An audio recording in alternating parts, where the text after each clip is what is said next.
Studios. This is Sports Radio 100.9 The Mitt, WLUN, Pinconning Bay City, Saginaw, Midland.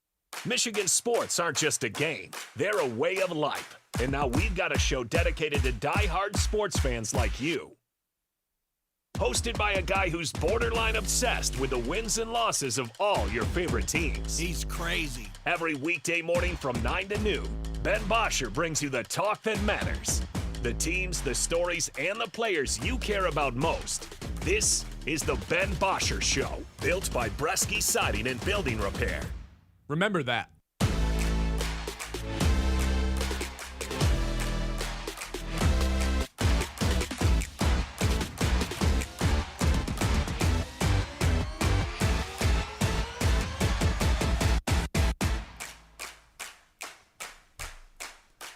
Hello. All right, welcome into the show, everybody. Happy Wednesday. It is Big Win Wednesday, which means we are giving away an awesome prize in the 10 o'clock hour. Today, it is Pistons tickets. Make sure you're listening then. We'll give you the keyword. That's a little bit later on in the show. I don't really want to talk about the Red Wings. That was pathetic, what we saw last night. They throw in the towel with about 8 seconds left and go out pretty sad. DeBrincat ends up getting in a fight. Larkin ends up getting in a fight. They both get tossed from the game. Just a sad way to go down. You lose a game to Ottawa that's been probably your number one rival here for the last couple of years. 30 days ago, you had, a 7-point lead in the NHL standings, or at least in the playoff race. Playoff cushion, you had a 7-point lead. And just like that, you're letting everybody leapfrog you. Just a pathetic embarrassment. Yeah, genuinely, though, they've been nothing but a disappointment for pretty much a decade. And yesterday was the epitome of it. So just wanted to touch on that really quick. The good news that we have to start off the show, Kevin McGonigle, our guy, makes the Tigers opening day roster. We find that out, this always happens. We get news about a half hour, 45 minutes after the show ends, and then we got to wait another 21 hours to talk about it. But we're here. We've arrived. Kevin McGonigle, opening day roster. You know how Colin Cowherd does the segment where it's like, where Colin was right, where Colin was wrong. You and I both get to be right about this because despite everyone telling us, no, they're not going to put him on the opening day roster. They're going to make sure that they have an extra year of team control. We were pretty adamant that he could play his way onto the roster, and he had done that. And just like that, we find out Kevin McGonigle on the opening day roster. The surprise to me is that Wenzel Perez is going to start in AAA rather than Parker Meadows. Where did your brain go when you found this out, that Kevin McGonigle is going to be wearing number 7, by the way, because I know you were kind of eyeballing getting a jersey for him. I know. I'm probably going to have to get that pretty soon here. Single digits. There's not a lot of them on the Tigers. I like the single digits, man. I've always been a fan of the single digit number. Number 4 is my favorite number, so it's pretty close to that. My immediate thought was like, okay, I want to see what A.J. Hinch has to say about this because this just makes me think that, okay, everything that we have talked about all offseason about Detroit is going all in. They are pushing for a World Series this year. The moves that they are making represent that, but is that really the mindset, how they feel? And you look at the A.J. Hinch quotes after this stuff comes out, that's exactly it, right? A.J. Hinch just says, yeah, we want to win a World Series this year. The number one goal is to win a World Series. We believe we are a championship team, and if Kevin McGonigle helps us do so, he's on this team. And that's how we've talked about this all offseason long. The fact that the manager of the team represents that obviously means that Scott Harris and everybody up above him feels the same way. This is super exciting to see the organization actually care about winning, and this is a move that obviously represents caring about winning. So I did have a thought, though, after I saw Kevin McGonigle had made the roster and I saw the entire roster as a whole. Like I said, Perez is sent down. I was surprised by that because I think A.J. Hinch really likes the flexibility of Wencel Perez being able to be a switchy and put him in both parts of the lineup. I was a little bit caught off guard there. Wencel Perez in the playoffs and leading up into the playoffs just fell into a really bad like Riley Green habit of I'm just going to try to hit the ball 6,000 feet every at bat. The problem is once in a while Riley Green does that. Wencel Perez typically doesn't. So the issue is Parker Meadows just doesn't get hits at all. So I was a little bit surprised by that. But I think it's not even Wencel Perez that ends up getting the short end of the stick here. In a way, you look at it and it's like, can Cole Keith and Javi Baez both still be in the lineup? Like, what's going on here? Or is Parker Meadows just simply going to be coming off the bench? That doesn't really make a lot of sense, though, because why would you have someone who's a zero offense come off the bench here? I don't want to stray away too much from Kevin McGonigle, but I'm just kind of looking at the ripple effects of how this affects the rest of the roster. And to me, it was always a one-for-one swap of him and Parker Meadows because you could throw Javi out in center field. But now there's a world where McGonigle's at shortstop and Parker's still in center field. So Javi Baez is either playing third or on the bench, which means if he's playing third, Colt Keith is on the bench. Colt Keith's a guy who's already been paid by the Tigers. I don't think he should be off the bench, and that's someone that you and I have been very adamant could be an X factor for this team this year if he can finally take that year 3 leap and be a 20 home runs type of player. I think he's totally capable of doing that. I was a little bit surprised by the keeping Parker Meadows around because, again, that's not someone that you're bringing off the bench to pinch hit ever. It's a defensive specialist who kind of has to be in the starting lineup as your everyday center fielder. Sure. I mean, are we missing the 8 ball here? Like Maybe. Kevin McGonigle's on the team. Who cares? I know. Like that's how I feel. Like, well, I care if it means Colt Keith isn't in the lineup. I doubt that. I mean, I care if it means Javi Baez isn't in the lineup. Off the bench and A.J. Hinch managed teams just like don't they don't really mean the same as every other Major League Baseball Sure, team. but when are you ever going to be like, well, I think now's a good time to bring in Parker Meadows? I'm happy Kevin McGonigle's on the team, and we can celebrate. Like, this doesn't have to be a hot take topic, but I am thinking about the ripple effects that it has. There's never a situation where you'd be like, nah, we should pinch hit Parker Meadows right now. Okay, that means Javi or Colt Keith isn't going to be in the lineup if Kevin McGonigle is playing shortstop. Sure, but also, like, when did the Tigers ever run the same lineup for multiple games in a row? Like, it's always going to be different on a game-to-game basis, and I think that this kind of just represents that. I think what it does mean is that Colt Keith probably isn't an every single day in the lineup guy. Maybe it means Kevin McGonigle's not an every single day in the lineup guy, and it certainly means Javi Baez is not going to be starting in center field every game. So, like, I don't think that's the end of the world because Javi Baez, as much as we loved him last year and was awesome, most of his time in a Tigers uniform has not been phenomenal, and would it surprise anyone if he regressed back to the means of that? I don't think so. So, like, relying on Javi Baez at the beginning of the year to be like, hey, you and Matt Vierling, 2 right-handed bats, are only center fielders. You know, like, that's a little bit tough, I think. And I'm with you on the Parker Meadows thing. Like, I certainly thought he was going to be the one that was sent down. But we discussed this yesterday. If you did send Parker Meadows down, if he didn't make the opening day roster, you'd probably never bring him back up. It'd probably just mean, okay, his time is done as a Tiger. He's had so many opportunities. I think this little 1-2 month stretch that he's going to get at the beginning of the year, I don't know how big of a sample size they're going to give him or how long of a leash, is like a last chance because he is such a phenomenal defensive player. And if he can just be a fine bat, if he can be a 240 average with a mid 700s OPS, then you're like, okay, he's absolutely worth keeping on the team. You know, you're right. Like, if you send him down to AAA, that it's hard to give him another opportunity to come back.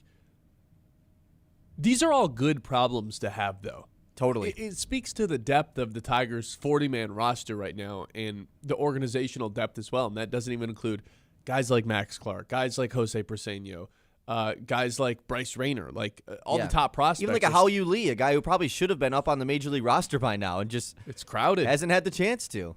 It's crowded. And we don't have to dive into the prospects or anything, but it does speak to how much depth this organization has for the first time in a really long time. When was the last time that we got to tell ourselves, oh, man, I wish this player was still on the roster? What? We have so many bats, and it's not like we have a ton of superstars. I get that. It's not like we're the Dodgers. But we have enough guys to where we're arguing about who should and who shouldn't make the roster because we think Wenzel Perez is a valuable part of this roster, and he's not there because we had to make room for Kevin McGonigle. That's a good situation to be in as an organization. I mean, even think about 1 year ago. Manuel Margot was the starting center fielder on opening day for the Tigers. We were having conversations with, Torkelson. I don't know, he only made the roster because they just don't have enough good players. Even just 1 year in advance, the spot that they are in right now, it's a really good point that there are good players that really impacted this team a year ago not making the roster. It's pretty wild. Dylan Dingler, Jake Rogers, Colt Keith, Kevin McGonigle, Zach McKinstry, Spencer Torkelson, Gleyber Torres, Javi Baez, Kerry Carpenter, Riley Green, Jahmai Jones. That was maybe another one that the diehard Tigers fans weren't surprised by. But right. Specialist player, always going to have a role. Yeah, Parker Meadows, Matt Vierling, those are your bats. I think people might be sleeping on Matt Vierling a little bit. He's had a really good spring. I believe he led the Tigers in hits this spring. And that's someone who they didn't really get anything from last year. If he can be a contributor, it's not like an external addition like you added a bat because he's been around. But if you can get some sort of, even a 800 OPS, 750 OPS, hell, that could be someone who provides a little bit of spark to the lineup as well. Super versatile defensively, too. That's why he absolutely has earned a spot. Yeah, remember, he was playing third for a good amount of the last 2 years. I don't think you have the need for that anymore. He's mostly going to be an outfielder, but in a pinch, he's totally capable of doing it. Nonetheless, I think you're right. We're missing the 8 ball a little bit. Kevin McGonigle was on the opening day roster.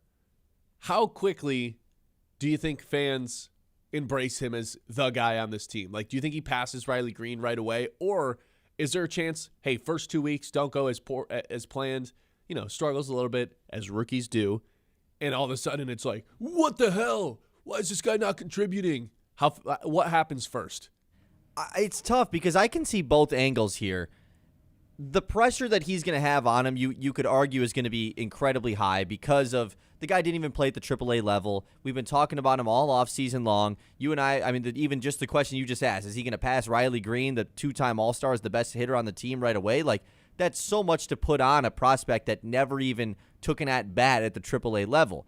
But on the flip side, this is a good team. It's not like they're giving McGonigle the keys to be like, hey, take us from being a non-playoff team to a playoff team. No, they're asking to take him from a good playoff team that has won a series the last 2 years. I know some people will argue that the Tigers are not a good playoff team, but the records show it in the last 2 seasons. They want him to take that step from that to potentially winning another playoff series. So the pressure, I can see both sides of that being on McGonigle. As far as what the fans are going to do, I think that they are going to be pretty quick to say, well, why did they bring him up so fast if things don't go well? That's kind of how I think the fans are going to take it. If he does well, then of course it's going to be celebrated. But I could see that the questions being raised earlier rather than later. McGonigle, I think he's an everyday player on this lineup. I'm completely satisfied. Even if he struggles, I don't think this is a guy that A.J. Hinch should be like, some days you're starting, some days you're not, some days you're at short. No, just let him play every single day at shortstop, which, it does put the Javi Baez situation in a little bit of question, but he can play third, he can play center. It does make you wonder what Colt Keith's role on this team is. I thought the easier one-for-one swap was Parker Meadows rather than Wenzel Perez. I'm completely satisfied with the Tigers. I don't think I've been this satisfied with the Tigers in a really long time. Are they number one? Of the 4 sports in Detroit, are they the team that we're the most satisfied with? Let's do the disgruntled rankings when we come back. This is the Ben Bosscher Show, and we are live here on 100.9 The Myth, the 9 o'clock hour, as always, is brought to you by our friends over at Iron Stack Technologies. They help businesses solve real tech problems securely, efficiently, and without the headaches. When your IT is working the way it should, everything else gets easier. That's Iron Stack Technologies, solution-driven, mission-focused. You can find them online at ironstacktechnology.com. The Ben Bosscher Show, built by Bresky Siding and...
Siding and Building Repair on 100.9 The Mid.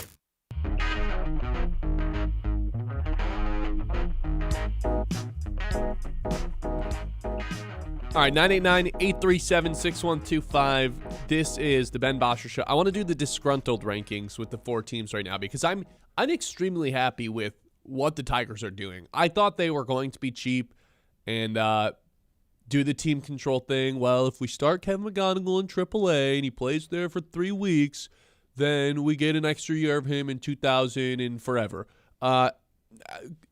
No, I'm so happy that they're just like, you know what? Screw it. We are all in on a World Series this year, and we think Kevin McGonigle is going to help. We don't care about the service time or the manipulation. They're number one to me. I don't think I've been this satisfied with the Tigers in a long time. I don't think they've been number one in the disgruntled power rankings or in the satisfaction power rankings in a really long time. But is there even another team that rivals them right now? I guess the Pistons would, but it's certainly not the Lions or the Wings. Yeah, so this is the satisfact, or would they be last in the disgruntled ranking? Like, what is the wording of this here? Are you going this from a pessimistic standpoint or optimistic? No, like number one would be optimistic. Like we're super Right, satisfied okay. with this team. Yeah, it probably is the Tigers, but like the issue is they have the overlooming dark cloud of they're not going to re-sign the back-to-back Cy Young. So like that's the part that makes it like, how could you put them number one?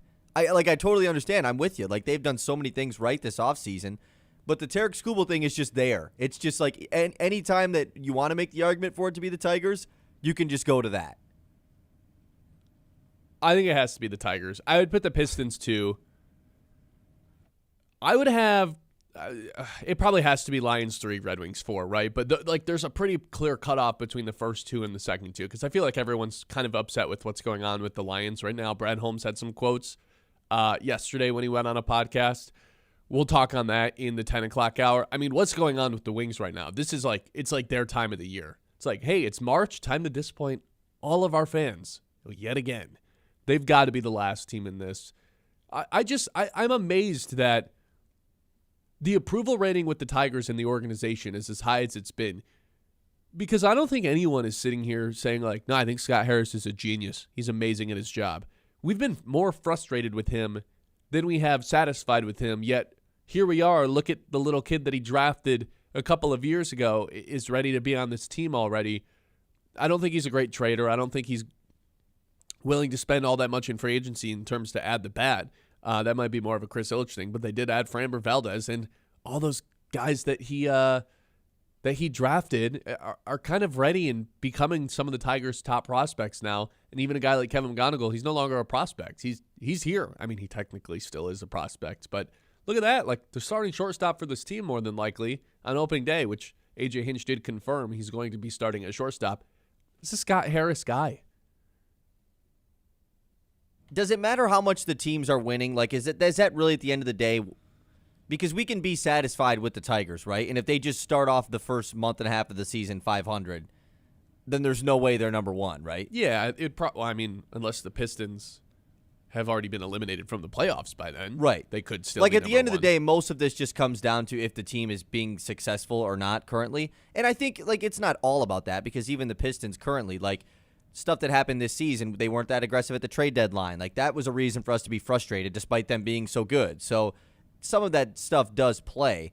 But with Detroit, or not with Detroit, they're all Detroit. With the Tigers, I'm with you in the fact that they at least, what do the fans always want the most? They want the team and the front office to be aggressive. They want them to care about putting together a team that they believe can win the title in their sport. And I think the Tigers are doing that better than any of the other teams right now, right? There's no doubt about it. Yes. Let's switch this up. Who do we think is the most likely to win a championship right now? Most likely to end the drought? I think it's the Tigers. Is there any pushback on that? I mean, the Pistons would obviously be the other answer. They're the 1 seed in the Eastern Conference, and their championship happens prior to the Tigers. I know, but if you don't think the Cade thing is just exactly. If you don't think the Pistons can win it this year, then it is the Tigers, because that's the Tigers' whole thing, is that this is their year to win it if they're going to do it. Justin says the Pistons are the only correct answer. The rest keep showing us fool's gold, and we'll fall for it every time. I think it is fair, though, because the Skubal stuff is so huge. It really is it's a reason why I understand not putting the Tigers number one. Yeah. Right? I mean, the Kevin McGonigle thing has served as such a good distraction. It is. It's an awesome distraction. Skubal thing. But it feels like also I'm just as annoyed with Tarek Skubal as I am. I'm more annoyed with Tarek Skubal right now than I am with the Tigers. I think they're most doing a people lot feel of that things way. right. And Tarek Skubal, it feels like every time he speaks, I just get more annoyed with him. Every time someone puts a microphone in his face, he pisses more people off. Yeah, exactly. Brent says Lions look sketchy, but won't know for sure until the end of December. The Dead thing, 7 straight seasons with the Iser plan and 0 playoff games. How many pro sports GMs get 7 seasons and 0 playoff appearances? Love Stevie Wise, the player, but not the Wings GM. So the Wings have to be last on this. Pistons look great. Shout out Cade. Tigers are looking good too. Yeah. I agree. The Red Wings, no, we can debate whether or not the Tigers or Pistons should be one. The Red Wings are dead last. What's happening doubt. with them right now No is doubt. insane. Did you catch the game last night? Yeah. Do you see how it ended? How sad they went out, where they go down 3-0, they storm back. All of a sudden, they go empty net, trying to tie this thing up under a minute to go. And then 8 seconds left, they have this great opportunity to score. And they don't come through, and all of a sudden, you can feel their frustration, the fans' frustration. I mean, they were getting booed when they went down 3-0. The Boo Birds were out in LCA last night, rightfully so. For sure. And the frustration boiled over not just for the fans, but for the players, because with 8 seconds left, Larkin and DeBrincat both get in, like, really weird fights. It wasn't like the typical drop the gloves fight. The DeBrincat thing was just weird. They got tangled up, and then like it felt like 90 seconds went by of just that, and then they started swinging. Larkin interference, something got thrown out of the game too, and it's just like, there's still 8 seconds left. You guys just cooked yourselves. You took 2 of your best scorers off the ice. What are you doing? Completely pathetic way to go out last night. It really is. And in a game that you said was a must-win game for them, and obviously it's a loss. Yeah, and I said yesterday, like, hey, Senators kind of one of their rivals over the last couple of years. No, you felt it yesterday. It's their number one rival ever since they literally knocked out Dylan Larkin cold on the ice. And you felt it, and that's part of the reason I think they got into that fight yesterday at the end of the game. But just a really sad way to go out for that Red Wings team.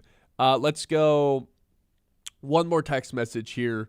Mike says, as of now, satisfied with the Pistons and Tigers being on the move upward, disgruntled with the Wings going nowhere with Steve Yzerman, and the Lions going backwards with Holmes and Campbell in control. Yikes.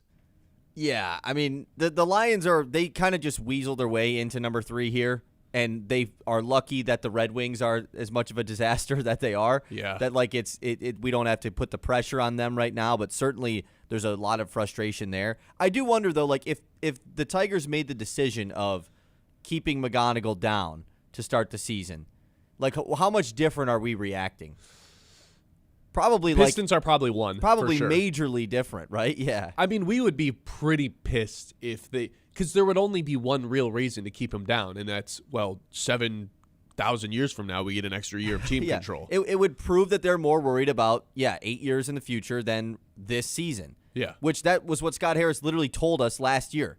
Like, oh, yeah, we're good this year, but, like, our future, though, like, our future looks crazy. Yeah, we're in first place right now, but our future is right. And so it's nice that mindset is, for now, it has at least been shifted. Well, I mean, there's no going back now, right? Now you can say we are excited about our future, but we are trying to win a World Series because of the farm system. I don't think the farm system rankings have come out yet, but They have not. even like a guy like McGonigle and Max, who maybe Max plays this year, maybe he doesn't, I don't know. They're starting to be replaced with new guys, too, of like this Yost guy and Bryce Rayner. Like, there's new guys coming up through the systems that, oh, shoot, these guys kind of have our attention a little bit. You know what I mean? Yeah, exactly. They've done a good job replenishing those guys as they get pretty close to coming to the Major League team. 989-837-6125. Who are you the most disgruntled with? Who are you the most satisfied with of our teams down in Detroit? The Ben Bosscher Show, as always, is brought to you by Bresky Siding and Building Repair, the experts who do the job right the first time. Whether you have a leaky roof, storm damage, siding looking a little tired, Bresky has you covered. Locally owned, trusted, and dedicated to keeping Midland area homes safe and looking sharp. Quality materials, skilled craftsmanship, and service that puts your family first. Don't wait for the next storm. Call Bresky Siding and Building Repair today and keep your home strong for years to come. The Ben Bosscher Show, built by Bresky Siding and Building.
Built by Bresky Siding and Building Repair on 100.9 The Mid.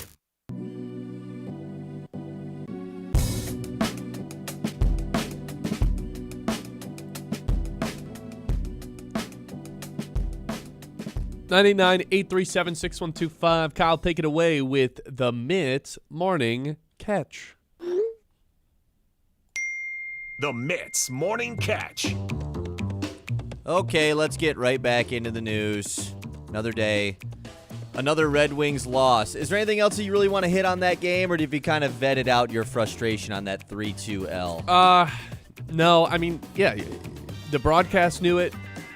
The players knew it. The fans knew it. This was a must-win game to stop the bleeding. You weren't just bleeding. This wasn't a paper cut. You got stabbed and you were leaking fluid, and the Red Wings weren't able to stop it. I did hear on the broadcast last night that this was going to be whoever doesn't make the playoffs in the Eastern Conference, it's going to be the most points in the history of the league without making the playoffs. Yeah, that sounds pretty 2020s Red Wings, like, you know? See, like, in a normal circumstance, I'd be like, oh, man, that's brutal. There was real improvement. But based on what's happened the last 2 years, and based off their playoff position 30 days ago, I am not taking excuses this year for the Wings at all. It can't happen 3 years in a row, especially when you had such a lead that you did 30 days ago where you had a 7-point cushion in the playoffs. It's ridiculous. I think the best way to put it is how Esco does in the YouTube chat, and we'll end it there. He says, I've been off the Yzerman plan for 3 years. I don't know what else needs to happen for the Wings to realize this isn't working. You want to know the really sad thing? I don't have the ages pulled up in front of me, but I was looking at a post last night. Like, it's not like this team is young anymore. You know? Like, they've got Larkin. Like, they've wasted Larkin's career for the most part. He's still in his prime, but he's on the older side of things. DeBrincat's on the older side of things. Kane's obviously getting up, like, is way up there as well. DeBrincat 28, Larkin 29. Their young guys are like, I mean, they're still young, but like, you know, most side are 24. Yeah, man, it's I don't know. I don't know. Yeah, I think that's the best way to end it.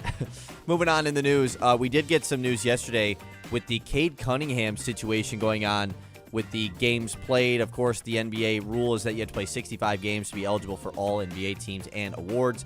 Cade is at technically 62 games because he played like 5 minutes into that game where he got injured. And the NBA Players Association is wanting a change to the 65-game rule this season, and it basically surrounded around the Cade Cunningham situation, which is pretty cool to see the Players Association backing Cade. Basically, their claim is that, look, it's not like he's been sitting out games. Like, this is a real injury. He's absolutely played a first-team All-NBA type of season, and this is an actual real injury. It's not like he sits out games where the fans pay money to come watch him and he's out. So, and it's not like he's injury-prone. This is a freak. He had a collapsed lung. Like that's a freak accident. Yeah, if this rule doesn't get changed, there is layers upon layers on how this screws over the Pistons, because last year Cade does make third-team All-NBA, and it allows him to earn a supermax, which, again, you're happy for Cade, but it hurts the Pistons from a cap standpoint, because instead of getting the max, he gets a supermax. And this year, what was the point of it last year if you're going to take him off the first-team All-NBA because he's completely earned it, and him being removed from the ballot means it gives Jalen Duren another opportunity to slide into the third team, which means he would potentially make the supermax, which would hurt over the Pistons even more.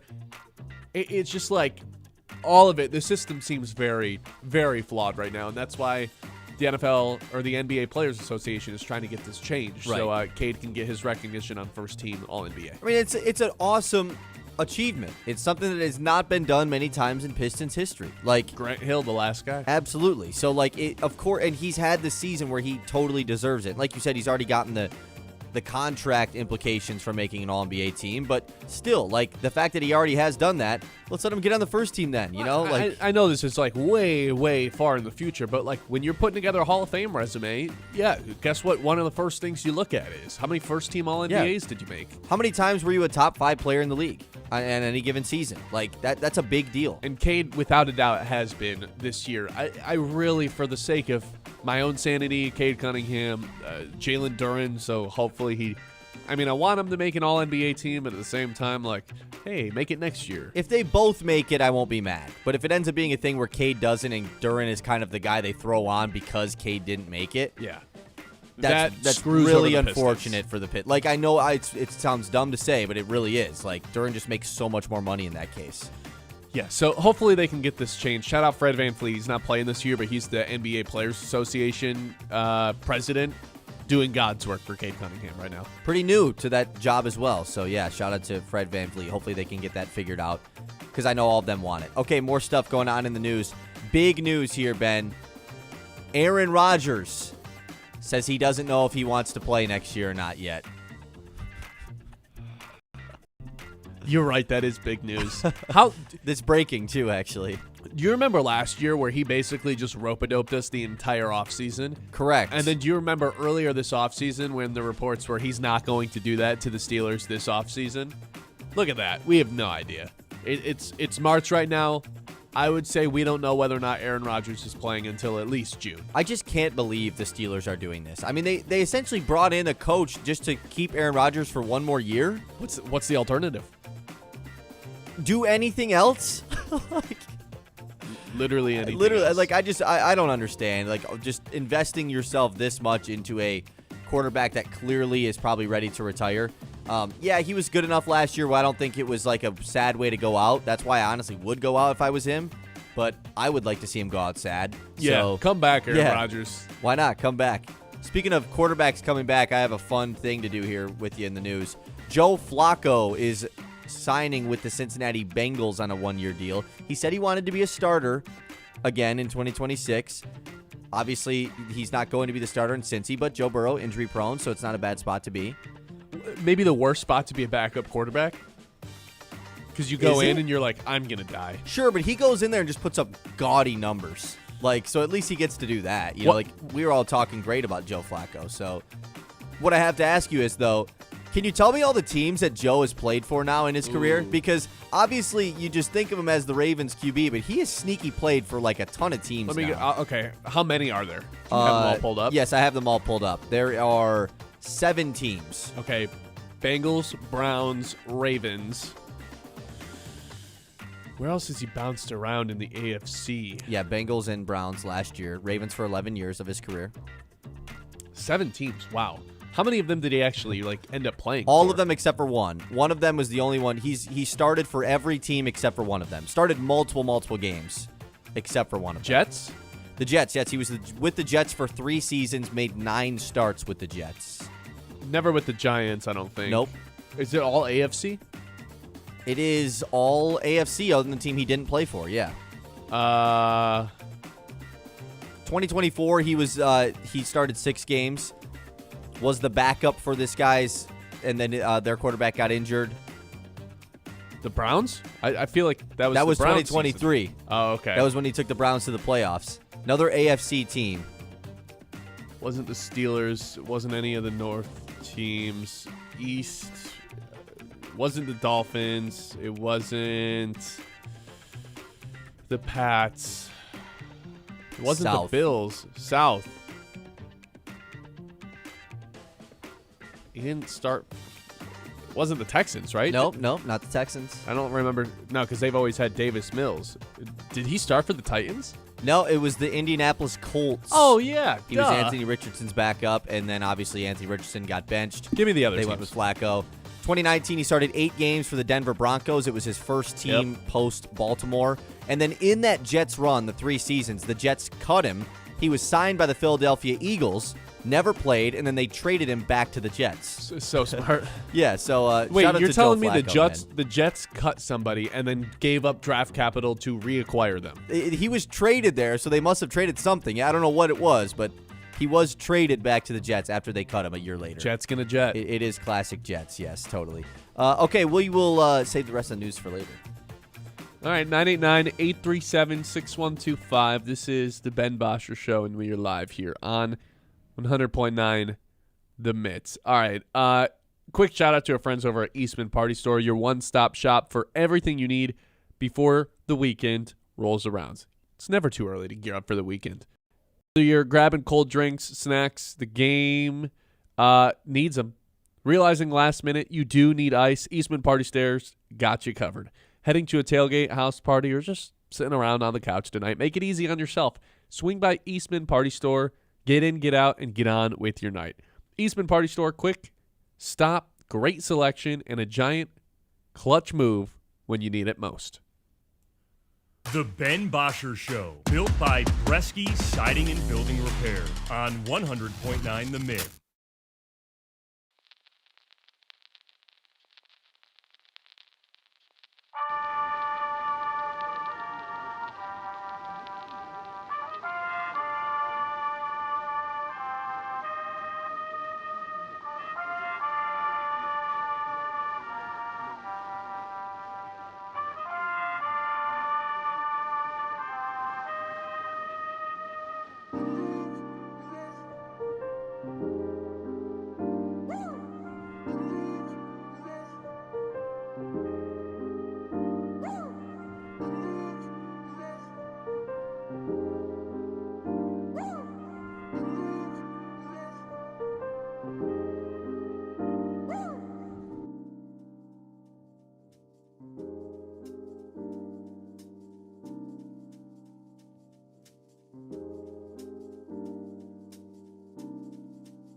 Bresky Siding and Building Repair on 100.9 The Mid.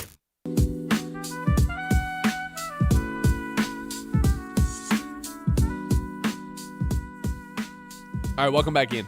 Ben Bosscher Show live here on 100.9 The Mid. We'll get to the Detroit Lions here coming up shortly. I think it should be a reminder to everyone, though, that the Tigers start tomorrow. Baseball starts tonight, by the way. Netflix game. Really excited about that to see what that looks like. Because this is what? Netflix has done football on Christmas the last 2 years. We've seen the Lions on there. They've done some fights, but say they've done UFC just regular fights. Boxing. This is the first other sporting event that they've done besides that. So I am excited. They didn't do basketball? They didn't do any basketball games? No. This will be the right. first pro major event other than the football on the NFL Christmas games. Who's doing the game? I don't know. John would know. John did know. I asked him yesterday. Put in the YouTube chat, John. I am excited about that. But the Tigers start tomorrow. They will be on the Detroit Sports Net. Well, it's not an app because you have to download the MLB app. But you have to sign up for your subscription through DetroitSportsNet.com or something along those lines. No way to watch on cable as of right now. And until that's changed, we are going to spend about, there's 6 minutes left in this segment. We're going to spend about 6 minutes every single day just complaining about that because that's insane. We can't watch them on cable television as of right now, and the game is tomorrow. And they're adamant that it will be on cable television by the time the season rolls around. Brother, you have 24 hours to figure this thing out. Because even if you figure it out tomorrow at like noon, you gave nobody a head. That news isn't gonna get to enough people. Hey, we're on satellite, or we're on Dish, whatever it is. That news isn't going to travel fast enough for everyone to be able to watch this game. If I had to guess, the ratings, I don't really care about the ratings that much, but whatever they want to fib the ratings to, my guess is they can't fib them to anything because no one's going to watch the game tomorrow in this region because no one has any idea how. Yeah, I mean, it's extremely frustrating. I want to know personally, too, like, how many people have purchased the Detroit Sports Net? It can't be much. Like, people that listen to this show, like, text us in or put in the YouTube chat. Have you bought the Detroit Sports Net? Because baseball is the one sport that, like, I actually really think it's nice to listen on the radio. I love listening to baseball on the radio, especially with Dan Dickerson on the game. So, like, he's great. I love listening to it. But, of course, you want to watch. Like, I want to watch the game. I don't just want to listen to it every single time. I'm willing to listen to it in the car much rather than I would be with football or basketball. But you want to watch. So, like, not only are you going to buy the Detroit Sports Net, are you waiting this thing out, but have you? Has anyone? I don't know if anyone even has. We just got a Tigers opening day lineup. Oh, wait, no, this is last year. Someone retweeted it. I totally just got pranked. Well, Manuel Margot's in it, and you probably realized, oh, God. So is Ryan Kreidler. So is Andy Ibanez. I forgot Ryan Kreidler was in it. Man, yeah, I mean, they were facing a lefty to start off the year, I guess, so it makes sense. But, like, so is Jake Rogers. Wow, what an improved lineup we got this year. But going back to this, like, one thing that I still don't understand, it's because I haven't really purchased it yet because I've been avoiding this because it's very concerning and frustrating, is that since you are watching it on the MLB.TV app or whatever, it'd be no different than, like, the Pistons, watching the Pistons through League Pass. And you can't do that because, of course, it's blacked out in your region. But you have to purchase the Detroit Sportsnet thing to then watch it through the MLB.TV app. I'm just concerned that that's going to cause an issue in the first place because why is there so many steps? Your local team is blacked out on the MLB.TV app because the rights are owned by the local distributor. But you're watching it through that app? That makes no sense. Kyle, it's really easy. All you have to do is go sign up for Detroit Sports Net and sign up for the subscription where you're paying $20 a month to only watch one singular team as of right now that's only in season. Oh, well, wait, $20 a month. There's got to be other good stuff on this network then. Oh, no. As of right now, it's just it is only the Detroit Tigers. That's all you're doing. So you're basically paying $1 to watch every single game. So what you're going to want to do, you want to go to this website, sign up, then download the MLB app, sign in through your subscription to that other website, and just like that, it should be easy to watch on your phone. What? What about cable? What if I have cable? Sorry. As of right now, you do not get to watch the Detroit Tigers. What about the Wings? Aren't they supposed to be in there? Yeah, but guess what? If you want to watch them continue to collapse and blow their season away, you got to keep paying paying for FanDuel Sports Network as of right now, too. Yeah. Oh, what about the Pistons? Your guess is as good as mine. So what's going to happen with that team in terms of their broadcast rights? Right. And like that, the one thing that, we had so many complaints about the FanDuel Sports Network. They had no advertisements. It was all that stupid, like, wishy-washy noise basketball thing during the breaks. It's like our breaks are better on YouTube with the music. We got some music for everybody. At least we got that going. But we had all the complaints about that network for sure, and they were warranted. At least all three of the teams I like to watch were on it. Yes. At least what I was paying, is that so hard to ask for? At least I could watch all three of them on there. Yeah, was it overpriced? Yeah, was it not a good network and boring? Of course, but at least I could watch the teams on it. I didn't have to surf through all these different apps. And now it's you get one team, you'll get a second team later, but you're going to have to pay for the other one. The crazy thing is I'm talking in a circle because I can't figure out what the biggest problem is. Is the biggest problem that they're not on cable tomorrow? Probably. That's probably the biggest problem. I feel so bad for all the olds out there. My grandma loves watching the Tigers. She texts me Tigers takes all the time. That's great. And a lot of times I screenshot them and throw them on Twitter. It's incredible. She loves them. No way they're going to be able to figure out how to watch the Tigers tomorrow. Pop no up chance. the radio. That's your only result right now. It's very frustrating because, someone said yesterday that on Spectrum, that there's a Detroit Sportsnet channel there and it's ready to be launched. So, there's a world where this isn't figured out by game one because, of course, it's tomorrow. And it still hasn't been figured out. And so I don't know. It's just I'm so concerned. Maybe you said it was on Spectrum. Well, that's what someone texted us in yesterday. That on their Spectrum, there's a channel for it. I saw some Facebook comments about that too. Does that network not go live on Spectrum until 4:00 tomorrow? Though, by the way, terrible time to start the game. Right, the West Coast stuff doesn't help with that. That's a good point. But I guess I don't know. Even last year, they started on the West Coast and started at 7:00. Remember they played the Dodgers at 7? What? Why are they starting at? Yeah, I guess I don't know because there's games start? at 1 tomorrow. There's games at 2 tomorrow. They're kind of all over the place throughout the day. So yeah, I guess it is kind of weird, but it's just tough because you already this season, and this is something that I don't complain about because I'm able to access this stuff and I understand it. But of course, it's frustrating for people that are of an older demographic that the Tigers are going to have Friday night games on Apple TV. They're going to have Wednesday night, Tuesday night games randomly on ESPN. Exactly. And then you have Sunday night baseball too. It's all of the different things that they have. Now you add this on top of it. Is the Sunday morning Roku game still a thing? Those were fun. No, that's the free one. At least the Roku one is free. True. Yeah, good point. I don't understand. This is the first time I'm kind of confused.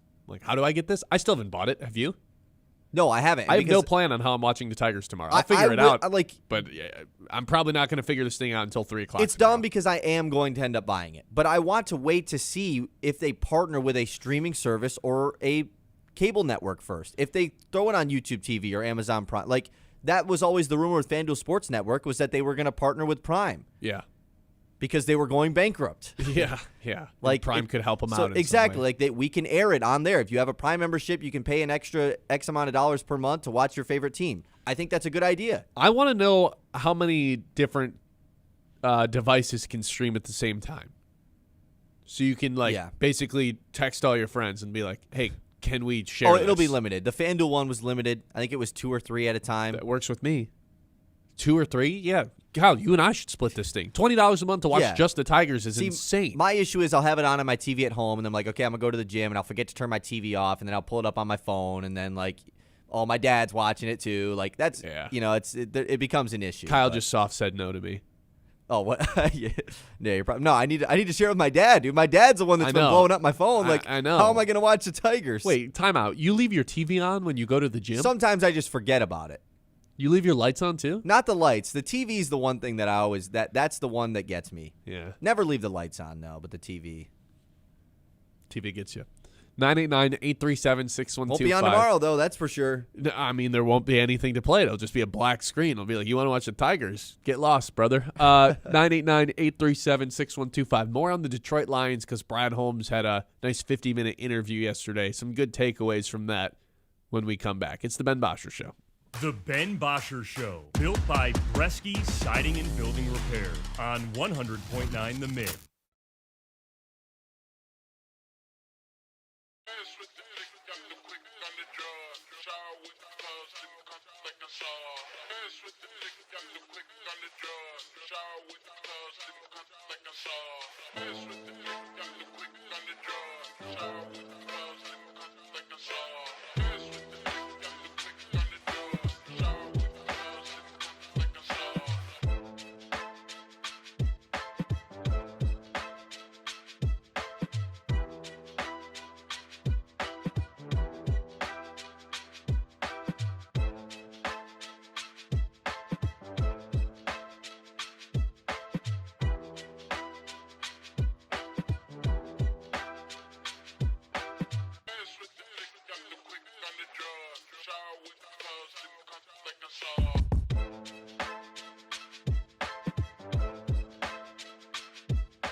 Radio 100.9 The Mid, WLUN, Pinconning Bay City, Saginaw, Midland.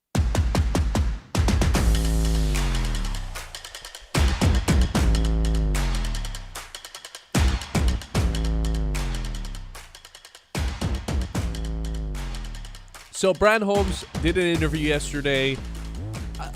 A lot of what he was saying was essentially, yeah, I didn't spend in free agency because we're trying to get extensions done, and we're just restricted financially now because of the extensions that we have already given out. The Lions only have one singular multi-year contract that they handed out, and that was to Cade Mays. I'm looking around, though, and, you know, they mentioned that we want to get some contracts extensions done with our guys that are eligible for that, which is Campbell, Gibbs, Branch, Laporta. So if they can't spend in free agency right now, and it's kind of hard to make the argument that they're a Super Bowl contender right now, my question is, how does this get better?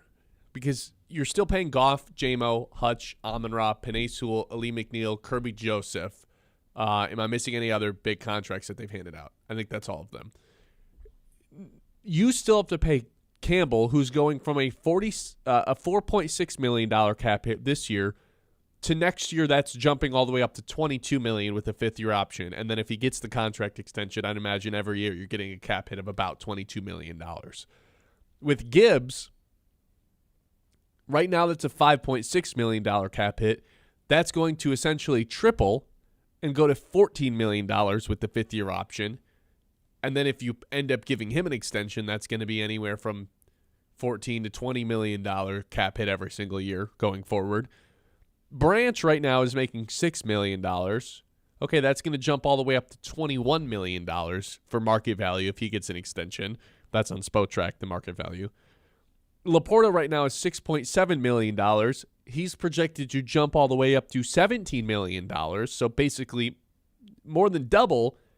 That's his market value for an annual salary of $17 million. So with Campbell, you're doing more than 4 times as much as he's making right now.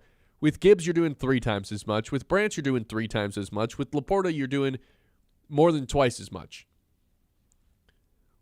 When are they ever going to have money again? The answer is, it feels like they're not going to. And if that's the case, how do they ever get better? It would have to be through landing a ton of more draft picks. It feels as if Brian Holmes is essentially telling us right now, we're not going to be doing free agency like you guys want us to for the foreseeable future because we literally can't. We cannot do it. What we are going to do is sign the Tier 3 and Tier 4 players like Roger McCreary, and hopefully he hits. Like Amik Robertson, and hopefully he hits. Right? Like Roy Lopez, and hopefully he hits. That is going to be their method in free agency going forward because of all the contracts that they've handed out and because of the contracts that they have coming through, which essentially means stop begging me to sign an edge rusher because it's not going to happen. It's a strategy that, of course, can work out if those guys hit, and Brad Holmes has had a decent history of that working out, right? I mean, some of the names that you just ripped off, like Roy Lopez was pretty awesome for the Lions last year, especially based off of what you thought he was going to be coming into the season. Amik Robertson, I thought, was a much improved player at his time in Detroit than when he was brought in. Of course, maybe it didn't end the way that necessarily fans wanted it to, but he left Detroit a better player than when he showed up. I think that's totally fair, and based off the contract that he got in Washington, that seems right. And so it's a strategy that, of course, if these guys become great, not great, but if they outplay their contracts, then of course we're going to be like, yeah, shout out to Brad Holmes. But the issue is, all those huge contracts still have to get given out, like to all these guys. And that's basically my biggest takeaway from Holmes's interview yesterday, which was pretty cool, by the way, that he does that. Not a lot of GMs are just doing these big, long podcasts like that. Like, I think it's a cool thing. Yeah, with local guys, not a national Exactly. guy. It's not just a press conference. Like, it's a real sit-down interview. Like, I think that's pretty cool. And so the information I was taken away from was, okay, they are going to give out some big deals. When he says we're not done this offseason, I don't think that means they're going to go sign somebody else that wasn't on the team. I think it means that Jahmyr Gibbs might get his deal or Jack Campbell might get his deal. And that is where you get a little bit worried just based off of some of those ones that haven't gone so well. Some of them have been pretty good. Like, I think the Goff deal, we're all looking at that like, hey, it's worked out compared to other guys. Of course, the long-term cap hit of that doesn't look great. The Amon-Ra St. Brown contract, pretty awesome, like when it was given out. But some of them have not looked so great. So that's the part that you get scared about. Yeah. You're right. The concerning part is if you're going to continue to stay atop in the Super Bowl contention, in the Super Bowl window, bubble, whatever you want to call it, you're going to have to keep nailing draft picks over and over and over again. And when you have stretches like you have had the last really, it was just 2024. Like, that is a huge hindrance on your ability to have the sustained success that Brad Holmes has talked about. Because all these guys that we're talking about, this was the Gibbs, Branch, Laporta, Campbell draft class. This is 3 years ago, man. This is about to be 3 whole draft classes ago. Are the guys since then really contributing? We'll find out about Tyleik Williams. Tate Ratledge certainly is. Terrion Arnold, TBD. Ennis Rakestraw, hell no. Like, that is a major problem. Part of the reason, maybe the biggest reason the Lions aren't in the Super Bowl bubble right now, it's not because they aren't spending in free agency. I think it's more so because of the draft and because of the lack of success that they've had there in the last 2 years. And I don't want to call last year's draft a total failure, but I'm not calling it a home run swing, you know? And when you have the home run swings drafts like you did in 22, like you did in 23 with Hutch and J-Mo, and then with Campbell, Gibbs, Branch, and Laporta, it's going to cost you financially at some point, which means, again, you just have to continue to nail your draft picks the years going forward after that. And for them to follow that draft class up with a pretty poor one, it hurts in a big-time way. That's the biggest reason to me why they're not Super Bowl contenders right now. Well, and we've seen teams do this, right? Like, this has basically been the Chiefs' strategy post Tyreek Hill. Like, anytime a guy is up for a new big contract that is pretty good, we can just replace him in the draft. And they've nailed draft picks. The issue is they have Patrick Mahomes, so like, you know, that it makes things a lot easier to stay Super Bowl relevant year in, year out when you're trading away your star players, replacing them in the draft when you have Mahomes. But they've traded away their players for first-round picks in multiple different occasions now. So, like, but I don't think Brad Holmes would ever think about trading any of these guys. Like, no, the Chiefs were okay. Like, hey, we love Trent McDuffie. He's a great player. We're going to get a first-round pick for him. The Lions would never do that with any of these guys. And they love them too much. I wasn't going at it from that perspective. I guess I was just going at it from the we are just going to nail the draft perspective. Like, that's what the Chiefs do. We are just going to hit on our picks, and plus we have Mahomes. The Lions obviously have to nail their picks as well. They don't have as abundance of picks as the Chiefs do because they trade away their players, like I said. And maybe that does open up a little bit of a conversation. Yeah, now you got me thinking. Should Brad Holmes be willing to trade away one of these guys that's up for a new deal that, hey, great, these guys are great players, awesome.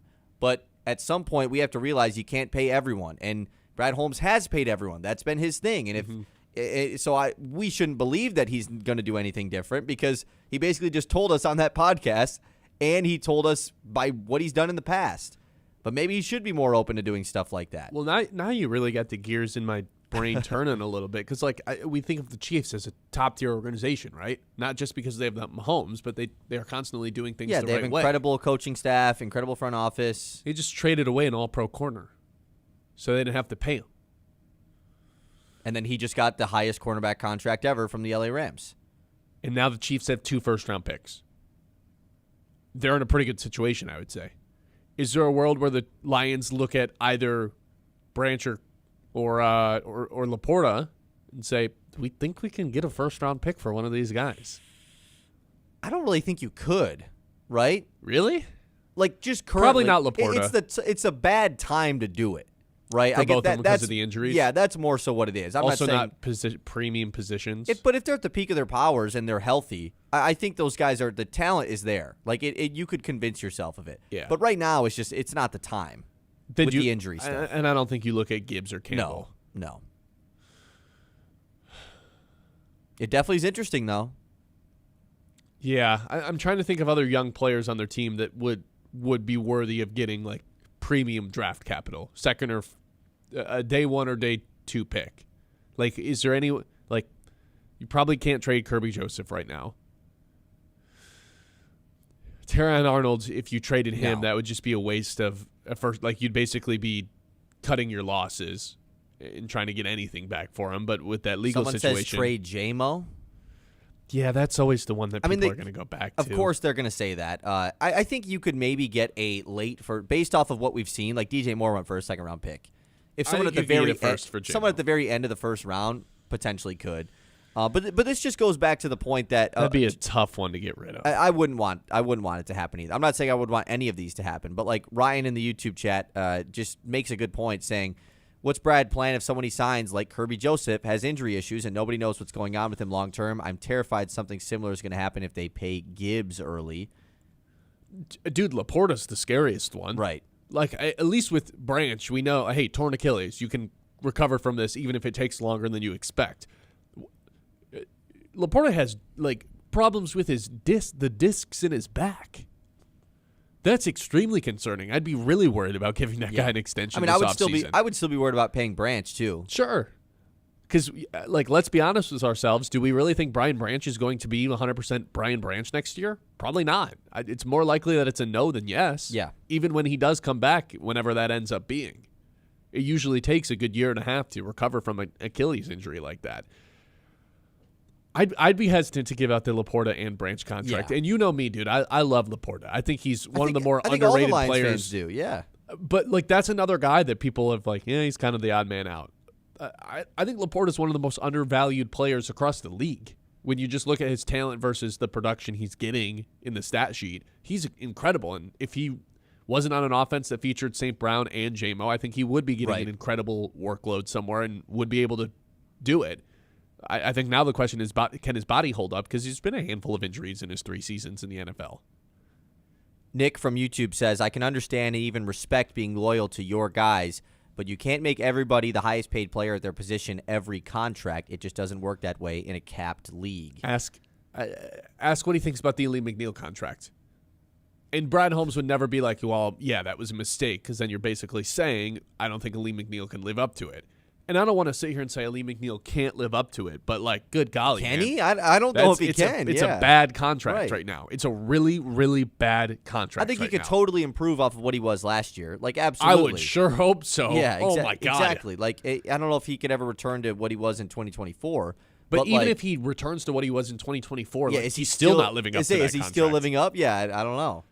And I get it. Injuries are – you can't predict them. But, again, to that texter's point, you can't just make everyone the highest paid position player in the league. You can't do that. You have to be willing to cut ties. And it and sucks look at what the because, Chiefs are doing. They're Right. doing that. Maybe is Lee McNeil the person? Yeah, but who's trading for the contract? Nobody. Right? And especially giving up something. I think Brad Holmes is a little bit too in love with his own guys. And I've been saying this for a couple of weeks now, a couple of months maybe. And that's become very apparent now. I would be hesitant to give Jahmyr Gibbs a contract extension. I've made that case before. I'd be hesitant to give Branch and Laporta contract extensions too. And if those guys were healthy, I'd feel way differently. If Branch was healthy and didn't tear his Achilles, no doubt about it, pay him. Pay him big time money because that guy rocks. But with Laporta's back, yeah, I'd be hesitant to do that. And with Gibbs, it's just like, man, there's no examples of a team drafting a running back and winning a Super Bowl with that team in modern football. There's no example of first-round picks getting extended by the team that drafted them, so I wouldn't want to be the guinea pig in that. I'd be hesitant to pay all these guys other than Jack Campbell, who's just, like, to me, a lifelong Lion Ring of Honor guy down the road. Am I being a hater? Or am I being realistic about this? I don't know. I mean, I just don't think, like, name me a time. I mean, the Rams, I guess, might be a different situation, but their quarterback is also on a really good deal, so that's why they're able to do it. Like, how many teams just pay everybody, and it works? Because teams have done it where they pay everybody. It doesn't work. Does Philly count? They seem to get most of their contracts done. Yeah, Philly's not a bad one. And they won the Super Bowl. Yeah, I mean, that's not a bad one. The 49ers? I don't know, because now, like, Purdy was on a rookie deal when they were, like, peaking. Right. Like, when I say it works, I mean win the Super Bowl, too. Like, I think that is what we kind of – I mean, right, that's the bar we have to set. Yeah. Philly might be the answer, but also that was Saquon on his really good deal. It was pre-Saquon getting the big extension. So they got him on some cheap deal that clearly, like, it's like basically the Gibbs deal, you know? It's like a 1-year deal. Yeah. 2-year deal or something like that. Yeah, I don't know. I think Brad Holmes is too in love with his own guys. Do you think they failed free agency, though? 989-837-6125. This is the Ben Bosscher Show, and we are live here on 100.9 The Mid. If you've got boring floors or a sad shower, Premier Tile and Stone is here to rescue your surfaces from the snooze zone. These folks, they turn tile into art. I'm talking about kitchens, bathrooms, backsplashes, fireplaces. If it holds still, they'll tile it beautifully. Start scheming and start dreaming. Visit the showroom and let your interior designer run wild. That's Premier Tile and Stone, where your floors get fabulous and grout gets glorious. Hey, real quickly, we have Big Win Wednesday. Oh, my God. Should I give away the keyword right now? Probably. We may as well. It is Big Win Wednesday. Thanks for reminding me. We're giving away Pistons versus Pelicans tickets. You're going to want to text in Durin. Text in Durin, and you got to spell it right. No A in there. It's an E all the way. Durin to 989-837-6125. Drop your name in there as well for a chance to win Pistons versus Pelicans tickets. All right, we'll pick a winner in about 15 minutes. Go ahead and text in. It's the Ben Bosscher Show here on The Mitt. The Ben Bosscher Show, built by Bresky Siding and Building Repair.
Built by Bresky Siding and Building Repair on 100.9 The Mid.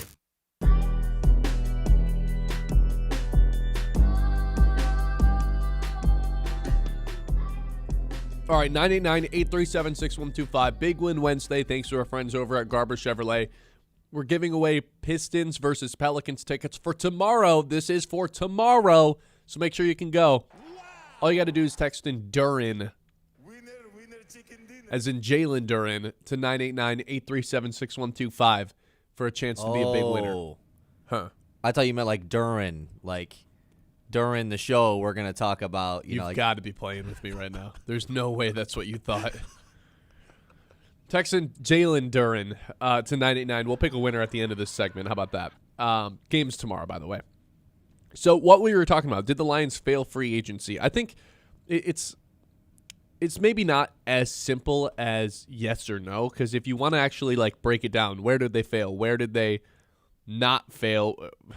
I don't think they succeeded anywhere necessarily, but I will say I'm somewhat of a fan of what they did in the secondary between the Christian McCrary and the Christian Eisen and Roger McCrary contracts. I do like both of those players for the deals that they got him at.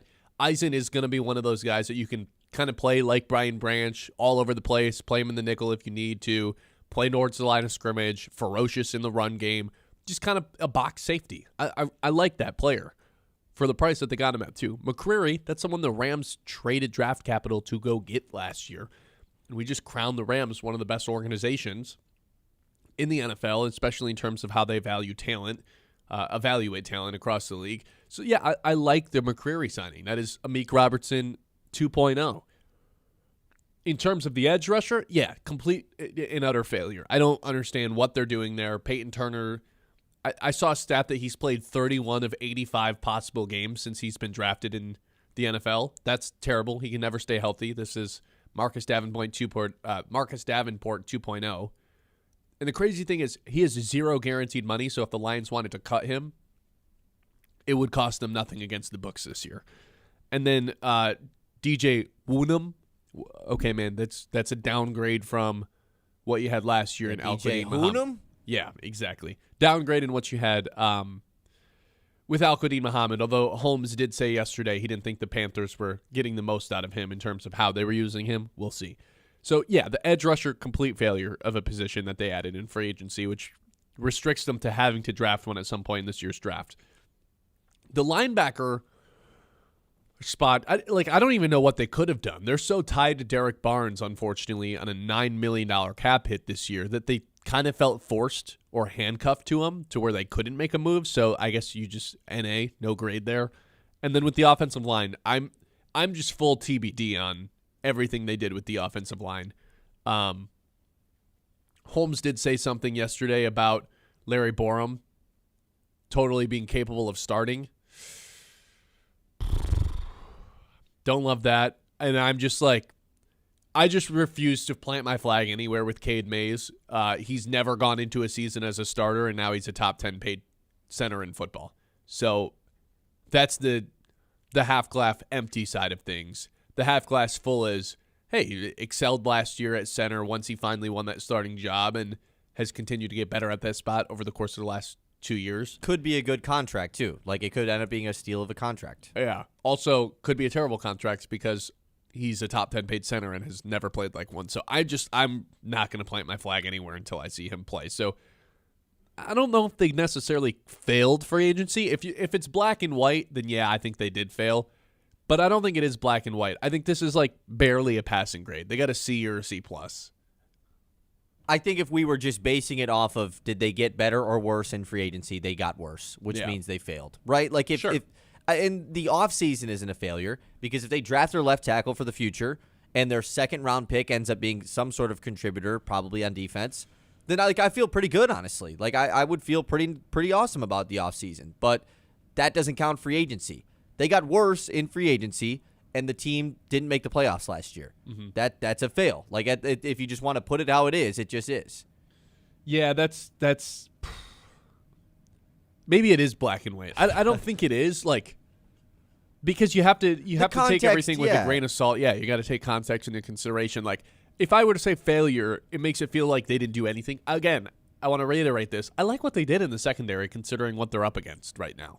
And they just, in general, couldn't do a whole lot. I mean, that was what Brad Holmes kind of reiterated several times in that interview. Like, we just were a bit handcuffed, and he didn't make an excuse like, oh, we got screwed over. Like, he understands why they were handcuffed. It was because of the contracts they've given out. But and with the linebacker room, like with the Barnes contract, I can't say they failed in free agency because they didn't do anything. They didn't do anything with the linebacker room because they literally couldn't because of a past mistake, the Derek Barnes contract. So, look, if we want to do the hot take, the radio take, did they fail or pass free agent? They failed. Okay, you got to take everything. Failure. You got to take everything into context a little bit. So I would break it down into those 4 position groups: secondary, pass; edge rusher, complete failure; linebacker, not announced, can't even make a grade, didn't turn it in, incomplete assignment. Linebacker, or the offensive line, is just TBD. So I think that grades out to like a C. Maybe even a C-. What's a passing grade? Because they are like barely passing. Most of right the now. time, a C- was passed in college at least. Like, you had to have above a 70. It depended on the course. Then I would say a C- C-, is probably where they get free agency. Yeah. I'm very just concerned about, is Larry Borum actually going to be our left tackle all of next season? My guess is they're going to take a tackle at 17. I don't know if you saw Todd McShay's latest mock draft that came out yesterday, 2 days ago. He had Monroe Freeling falling all the way to 17, the Georgia left tackle, who's not necessarily a plug-and-play guy, but similar to Caden Proctor, has all the size that you could possibly want in a left tackle. Stands at 6'7", no meme, and is just this massive human being. Lunges a little bit, like that was the scouting report, but just has all the traits that you would want in a left tackle that you would think at some point throughout the season could take over at that left tackle spot. Have you been like pretty tapped into the draft stuff? I'm getting more tapped in. Right. I just haven't. I've been so out. I'm starting to binge it a little bit. Once March Madness is over, then I think I'll be able to go full bore Larry Borum into it. But like right now, this is also such a boring draft. I don't want to do a big draft thing right now, but that was like, Bill Simmons' take. Really?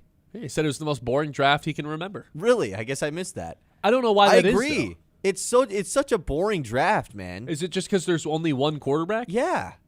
And we know exactly. There's only one quarterback, but then there isn't, like, at least some of the years when there isn't a lot of good quarterbacks. Oh, there's this generational defensive player. Like, there's this awesome defensive player. Like, Arvell Reese, is he a generational defensive player? I think it's Jeremiah Love. I think that's the guy. Yeah, sure.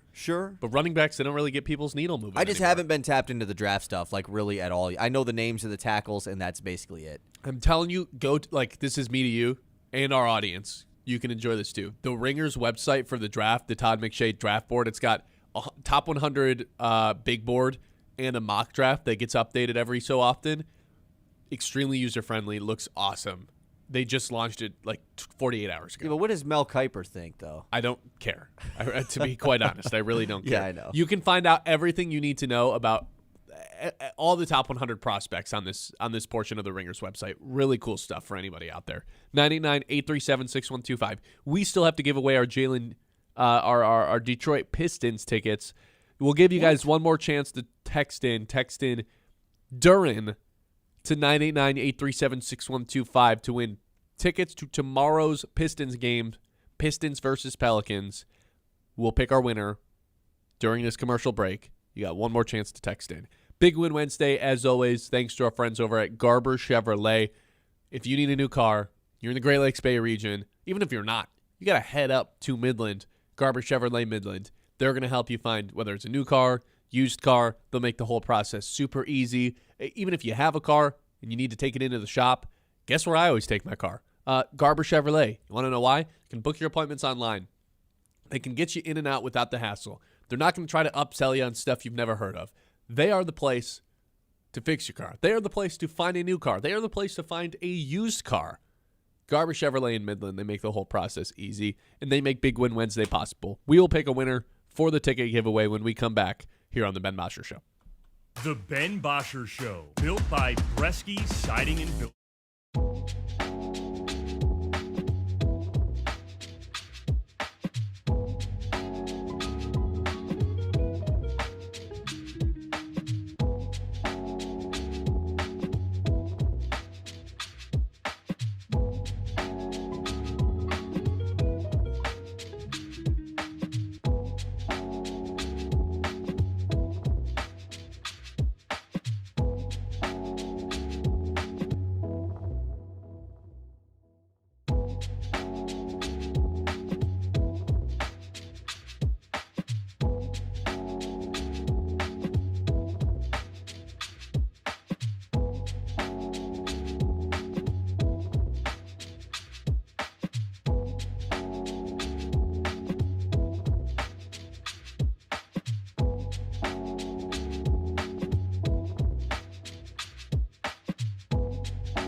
Repair on 100.9 The Mid.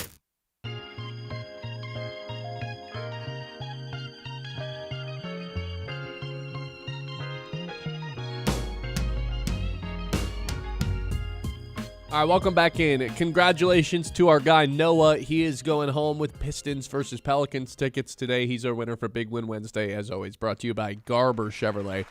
We got something really exciting for next week, don't we?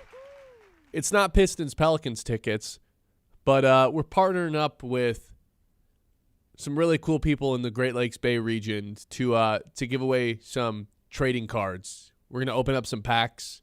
We're going to give someone a crazy bundle of packs to open up for themselves. So for all the trading card folks out there, we've got something really nice in store that we'll tell you a little bit more about as the week goes on. It's the Ben Bosscher Show. We're live here on 100.9 The Mid, and it's time to take a trip around the league. It's time to zoom out and go around the league. So we've got a whole, the full list of rule proposals, whether that's in the game or outside of the game, in terms of what GMs can do. We've got the full list of them now official from the NFL and the Players Association and the referee, all of it. So I wanted to run through what potential rule changes could happen in the NFL this upcoming season. Fine with you? Let's do it. Okay, rule number 1. Let's start with the playing rules, okay? So, by competition committee, to permit the kicking team to declare an onside kick at any time during the game, because right now I think you can only do an onside in the last 2 minutes of a fourth quarter if you're losing, something along those lines. These are proposed rules, by the way. Sorry. Yes, these are proposed rules. Got it. They want them open it up to you can declare an onside at any point. My question is, when are we just going to get rid of the onside and do the 4th and 20?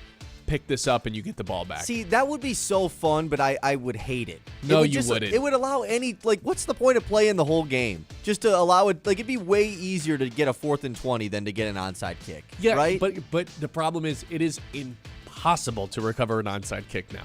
Impossible. Isn't that the whole point? You're losing the game. You've lost the whole game. You don't deserve just a good chance to come back for no reason.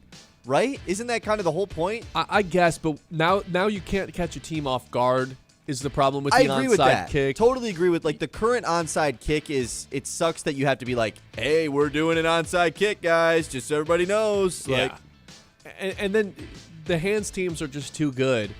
I mean, if we're constantly trying to make the game of football better, which I think is something Roger Goodell does deserve a little bit of credit for, maybe it's 4th and 25, 4th and 30. I don't know what the exact yardage would have to be to make it fair.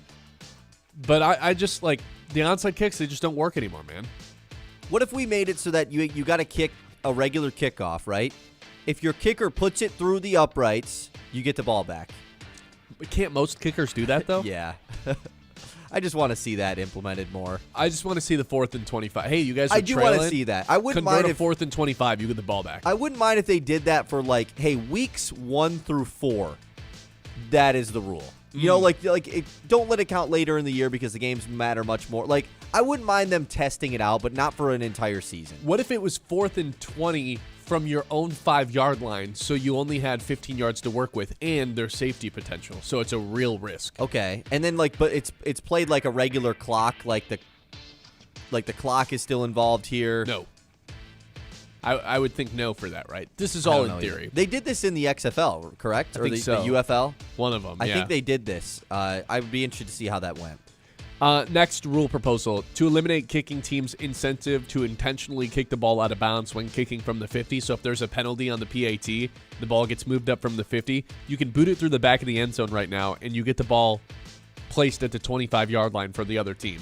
My question is, last year when they were proposing the new whatever they call the new kickoff, the dynamic kickoff. How did no one think that this might be a problem? A loophole? Yeah. That every team took advantage of by the end of the year? Yeah. It's if the other team gets a penalty, you only have to start the ball on the 25-yard line. How did it take a whole year for anyone to realize that this was going to be an issue? Good point. They probably didn't think about this specific thing happening. And I will say, obviously this should be changed because anytime there's stuff like this, it always does. I love when coaches find loopholes in rules like this, though. Like, I think it's so, because it just shows why that they're the coaches and they're geniuses. Like, when Bill Belichick, I don't know if you remember, he found the delay of game rule where basically the clock started running a second time if they picked up a delay of game, and they ran out the clock without basically snapping the football. It was a flaw in the rule. And when was this? This was years ago. Regular season game? Regular season game, yeah. And basically the refs were like, oh, crap. Like, it was the NFL Originals Committee was like, well, I can't believe we didn't realize that was a thing. And the best part about that is he just like had that in the back of his head. Exactly. Like, I like when coaches find the loopholes in the rules, but obviously this should be changed. I like when they get the loopholes exposed, but now it's our job to fix the loopholes and make them find different ones. Right. This is the next one. To modify the kickoff alignment requirements for the receiving team's players in the setup zone. So a lot of kicking rules. I don't really know like what this entails. What I do know is we're in the second year of the new kickoff, and what did we learn? We learned that maybe you shouldn't have your linebackers return kicks. Thank you, Dave Phipp, for letting us find that one out the hard way. We also learned that these new kickoff rules just allow for more action, and I get people don't like them, but we had basically double the kickoff return rate that we had a season prior, and we had 6 touchdown returns last year, which is no more or less than a normal year. Do people like the new kickoff rules? Because I was a person that I never was like, man, the kick returns are too boring. There needs to be more kickoffs. I mean, the return rate doubled. I just care way more about like all the other stuff. I just never thought that was that big of a deal. All of the kickoff stuff, and they have to change it this much where... Yeah, but 2 years ago, there was like a 30% return rate. Nobody was doing it. Everyone just kicked the ball through the back of the end zone. Like, I think people just in general wanted more returns. I just don't. I guess I'm not a fan of the fact that every team gets the football at like the 35 or 40 yard line to start every drive. I just don't necessarily love that. No, I don't like that either. Because it makes overtime really weird. Makes overtime weird. It makes it super easy to get in field goal range. Yeah, if you have a good kicker in fantasy, you like everyone does. Are insane now. And it just overall does lower the stats of the offensive players. You're starting each drive like 10 yards up than you usually do. Like, yeah. Next one. To allow league personnel to consult with on-field officials when considering disqualifications for both flagrant football actions and non-football actions without being called on the field. You want to know what this is? This is essentially DK Metcalf not being tossed from the Lions game for punching a fan. Like, that's actually what this is. It's, hey, someone from the NFL saw what he did. The refs missed it. They can jump in and throw a flag on him. Which should be the case, too, because this would also save DK Metcalf an extra game of suspension. Like, this would be good even for the teams that it happens to. Right? Because DK got suspended 2 games for that. Yeah. He would have definitely only gotten 1 if he would have gotten tossed in the middle of that game. Correct. You know? So, like, it is just an overall better thing for everyone. Also, just don't punch the fans, too. Yeah, that's another good idea. But this could also be like something on the sideline that they just missed. Like, in the Super Bowl, remember we saw just like a punch, basically, that got missed by the officials? Right. Stuff like that. But that seems kind of like, see, that's where I'm a little bit, it's kind of like snitchy, you know? Well, like, you're come gonna on, you're gonna man. love this they last didn't rule. catch it. He got away with it. You're gonna hate this last rule. Oh. For 1 year only, due to an NFL referee collective bargaining disagreement, I don't know, to allow the NFL officiating department to correct clear and obvious misses made by on-field officials that impact the game in the event that there is a work stoppage involving game officials represented by the NFL Referee Association. So essentially, New York can call a flag. They can just say, yeah, you guys missed that. Yeah. This is the worst idea ever. for an idea ever. Worst idea You want ever. to talk about people that think the NFL is rigged? Here's how people get that proven. They can just call in. Like, the only time this would ever be useful was Saints-Rams NFC Championship game when there was clearly PI and it didn't get called. Oh, I wrote this down in my notes, though. I can't imagine how insane the pass interference, no call versus a call is going to be if New York is allowed to come in and deem what is a pass interference or not. And when are they allowed to do it? Like, does there have to be a stoppage? Can they stop it at any given time? Be like, yeah, we're going to look at this. No, this is a really bad idea. Horrible. Well, and this is also why, like, football officiating to me is the worst of any of them. Worse than umpires in baseball, worse than the basketball officials, because they can do anything they want after the play is done. Yeah. They can let's wait. huddle up and meet about it. Now we're going to throw a flag. They can wait 3 whole seconds after the play is over to be like, actually, there was a flag. Or they're going to wait until Jared Goff does a celebration in the end zone and be like, actually, we think he lined up wrong. That doesn't happen in baseball or basketball. So the fact that now it can be way worse and not even from people at the game, this is a really bad idea. And this also brings up the question. This will not get approved. I hope way. not. There's no way. This also goes back, to the whole point that everyone hears. There's holding every play. What are you going to jump in and call holding every single play now? Great point. There's pass interference every play. There's some bylaws that got proposed as well that we can skip over. The only 2 other ones that are notable are Pittsburgh to make any permanent change implemented during the 2025 season that permits clubs to have 1 video or phone call with no more than 5 unrestricted free agents. So basically, they want to loosen up the tampering rules. The real one is one that we've already talked about. Cleveland asking for you to be able to trade up to 5 years in draft picks, which is just genius. So hilarious that the Browns of all teams requested this. Yeah. So hilarious. Hey, we want to trade picks 5 years in the future, even though we're terrible right now. Yeah. And just traded 3 firsts. We already for traded Deshaun. our 3 firsts for Deshaun Watson. We want to trade 5, actually. Yeah, we need 2 more firsts to trade for something else. Morons. 989-837-6125.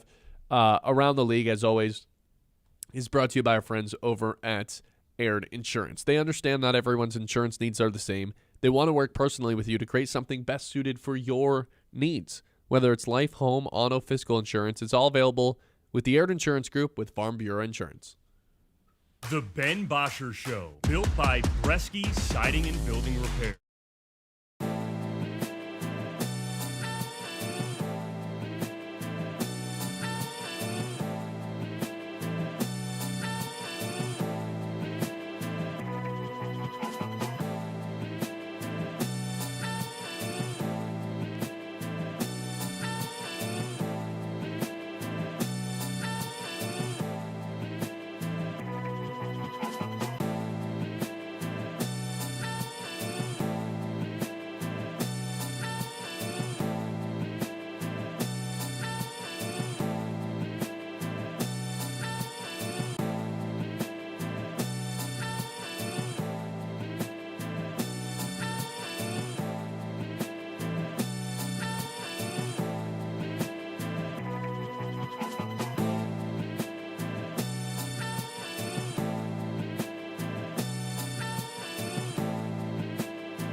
Bosscher Show, built by Bresky Siding and Building Repair on 100.9 The Mid.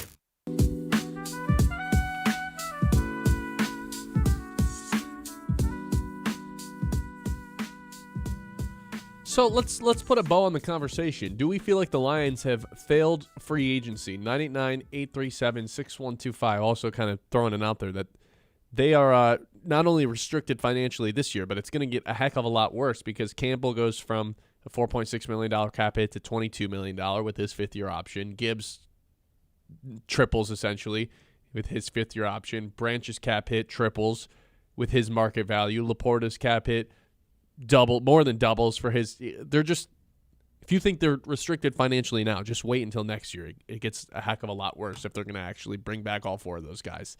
Mike says salary cap will increase and they will have clear $26 million in dead cap money. That's nice.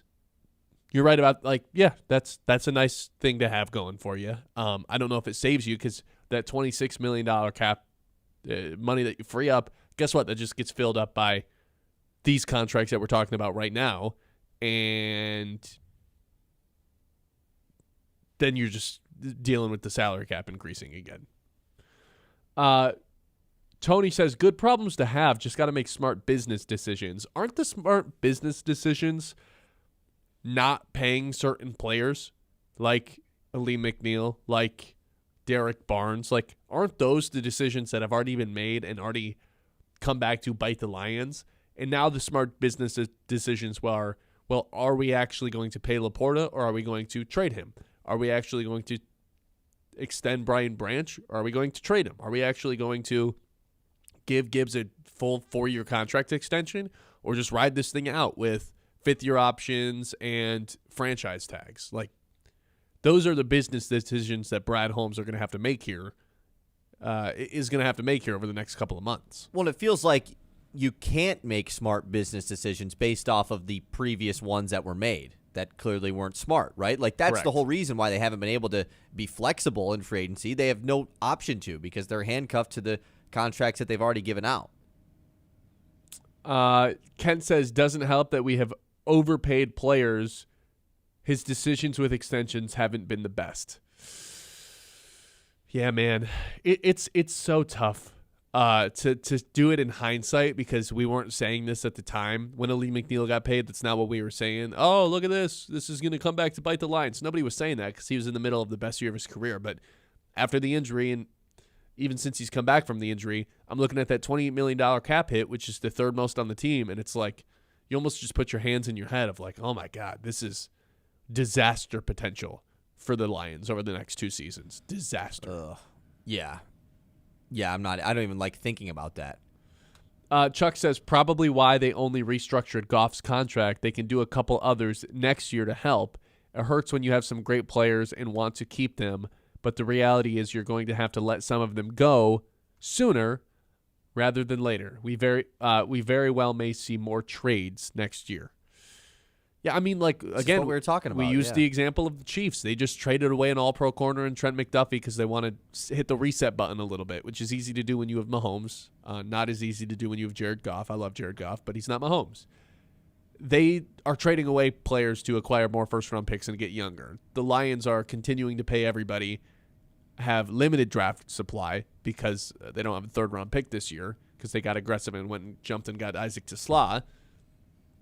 And they have more players to pay than probably any other team in the NFL right now because of how great the 2023 draft class was. Yeah, it's a good problem to have, but at the same time, like you really, really, really, really, really wonder if trading one of them is actually the right move to help you get younger and cheaper along the way as well. Because re-signing all 4 of those guys, it's a lot of money, man. It's a lot of money to extend all of them. When you're already paying over 50% of the salary cap to guys you've extended like Goff, Amon-Ra, J-Mo, Hutch, McNeil, and Kirby. Like, you're already so restricted and it's going to get worse. I do wonder if it would provide some financial relief to make a trade. Yeah, you can't really restrict yourself any further than you already have. And I guess they could because they still have so many deals to give out. Do you feel like the Lions have failed free agency, though? 989-837-6125. Edward says, that's like asking if my little cousin Skippy failed at PP because he got half in potty and half in his clothes. It depends on the expectations. In the Lions land, getting half in the potty is just fine. I'm sorry, what? Yeah, failed at PP. That is one of the crazier analogies we've ever got. I respect that, taking that route, like got some of it worked out, some of it didn't. We got a text that said, nope, he filled needs. The draft will be critical. Can't judge the roster before it's complete. Fair, but we're asking if we failed free agency or not. Sure, and we're getting some stuff in the YouTube chat about that as well, just about how you can't really grade it until the draft happens. Chuck says, in my personal opinion, he did not fail. Talking about Brad Holmes. Mark says he failed a long time ago when he proved his incompetence by not completing the team 3 years ago. He's so stupid and runs a team into the ground. He must go. He's so stupid. Saying he's so stupid, you clearly just don't like him. Like that's a personal shot. Yeah. It does feel like they're on the outside looking in the Super Bowl window, though. Crazy to say in March, but that is kind of the feeling because it's hard to argue they're better than they were last year, and last year they went 9-8. But again, easier schedule, hopefully less injuries. Next season, we've been saying that for a while, though. All right, when we come back, more on Kevin McGonigle, more on the Tigers. It's the Ben Bosscher Show. The Ben Bosscher Show, built by Bresky Siding and Building Repair on 100.9 The Mid.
100.9 The Mitt, WLUN, Pinconning Bay City, Saginaw, Midland.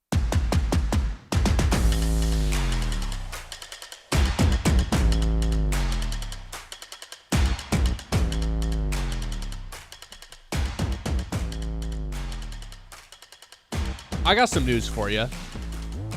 So I know Tigers opening day is tomorrow, and we've talked relentlessly about the lack of ability to watch them because of the streaming rights and the fact that they're not on cable television. Did you know Jason Benetti's not even doing the game tomorrow? Because he's doing Dodgers and Diamondbacks for NBC instead. Oh. I don't love that, man. You're the He's Tigers. the voice of NBC. What do you mean you don't love that? I mean, it's exactly what he did last year on Saturdays for Tigers games. I know. But he's missing all the Sunday night games already this year. To miss opening day, though, something about that doesn't sit right with me. I mean, come on, man. you can't. You're not going to sit here and Benetti's say gonna be you hurt. like him. Ben Bosscher is that he's bothered by it. I mean, you're not going to sit here and tell me you like Jason Benetti not being there for opening day. No He's one's the gonna be broadcaster for watching the it. team. No one's gonna watch it. Okay, that's a completely separate issue. Whether It's people are still- watching this or it's still not, the same issue though. sure. Look, it's the price you pay to have an elite voice as your voice, right? Is that fair? Yeah, I think the price you pay is you want him to at least be there for opening day. So Dan Dickerson will do it probably. Okay, he's doing. The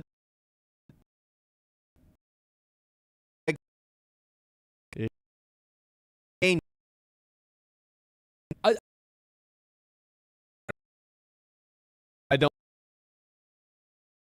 watch. alternate game. Can't. Not. Oh, what? Game I watched one. Did I Tigers in 20 range? They could win the World Series.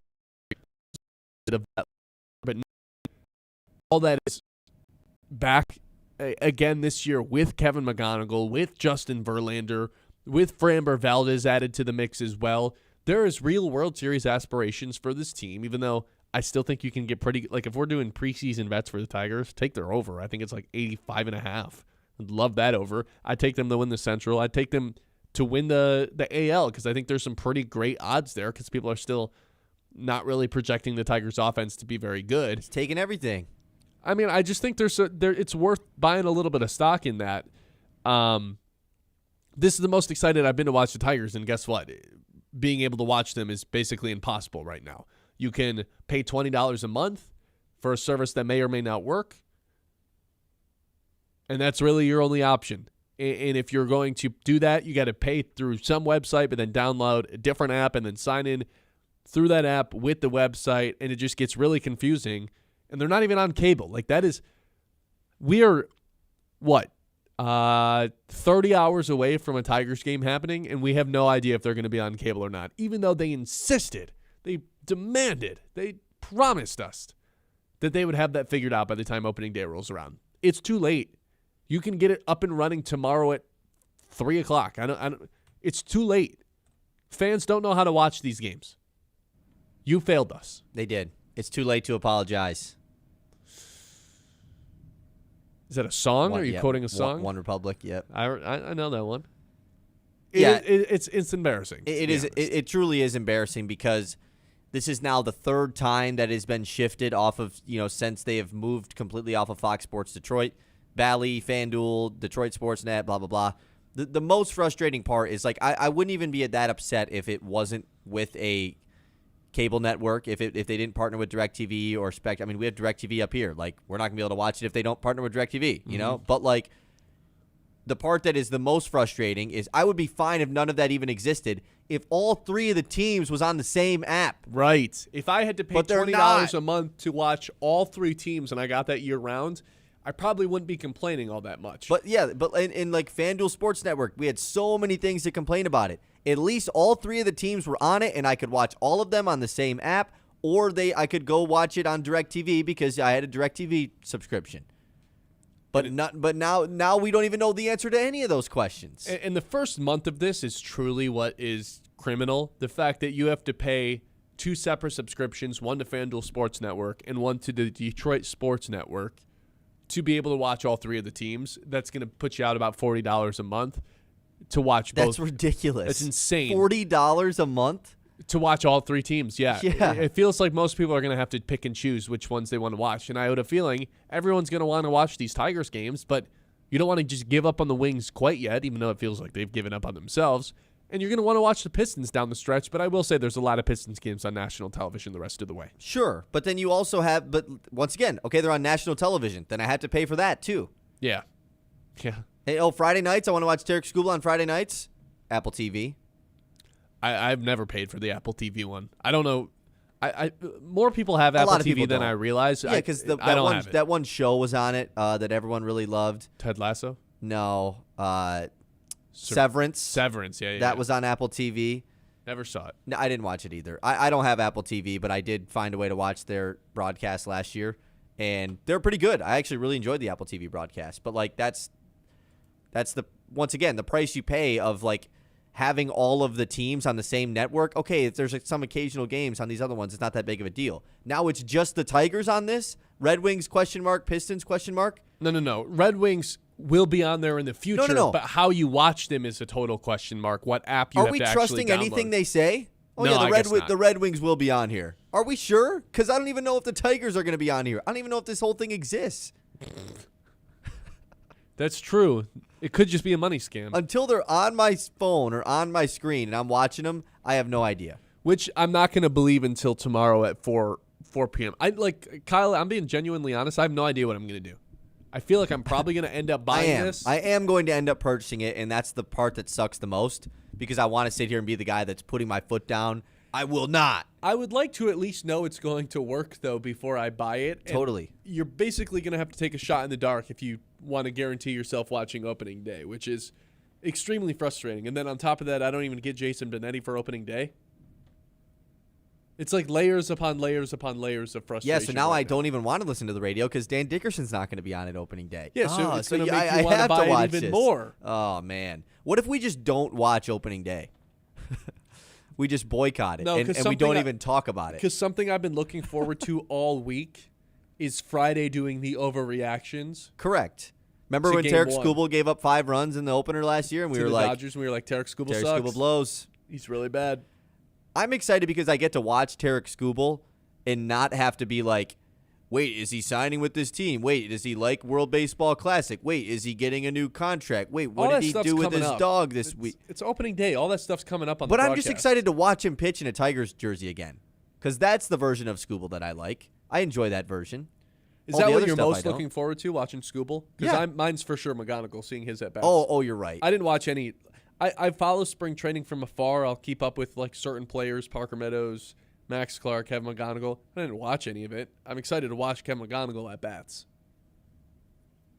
Who's the Padres starter tomorrow? I'm checking this. Nick Pivetta. Okay, I just wanted to make sure that it was Right-handed pitcher. Yeah. Oh, here we got good, really good chat here from Noah. The Mitt should pay for y'all's subscription, TBH, and then John is in the YouTube chat agreeing. That is a genius idea. So smart. That is a genius idea. The issue that we might run into is how many streaming how many people can stream it at Right. the same time. We should just start a community one of For all the everybody. people that watch the show. Yeah. It would be diabolical if they were like, no, you can only stream it on one thing at a time, one streaming device at a time. That would There's no truly way. send me into an oblivion. I don't think any service has ever done that. It's always at least 2. You have to have at least 2. Yeah, mobile and on your TV. Yeah. You okay? Yeah, I'm chilling.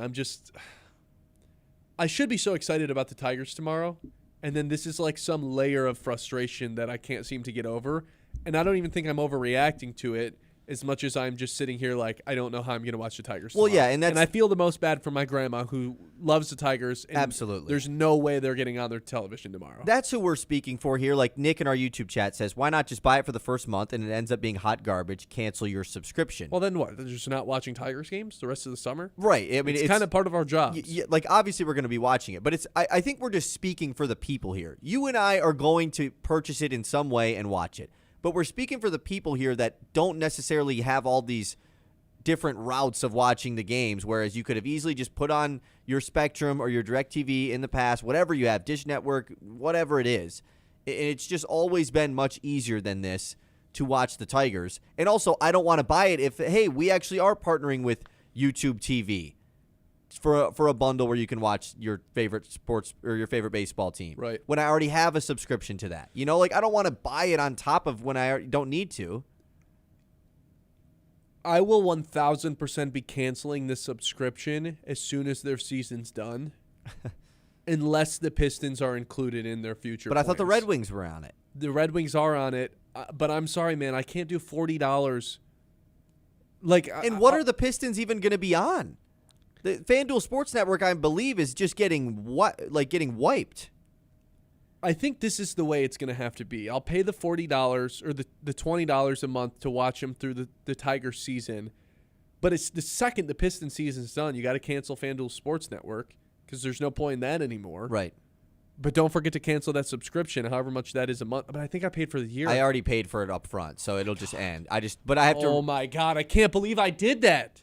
What do you mean you can't believe you I did paid that? for the whole year. So I'm going to have to cancel that, but that feels like a waste of money now. Oh, no, I think I paid for the whole winter season, like throughout the Pistons and Wings. See, this is why I refuse to pay for the whole year for Detroit Sportsnet, because I'm going to cancel this as soon as the Tiger season's done, and then unless they somehow include the Pistons in this. And if they don't, I'm sorry, there's just no way I'm going to pay for two streaming services to watch the Wings and the Pistons. There's no way that those two teams should be playing on two different networks.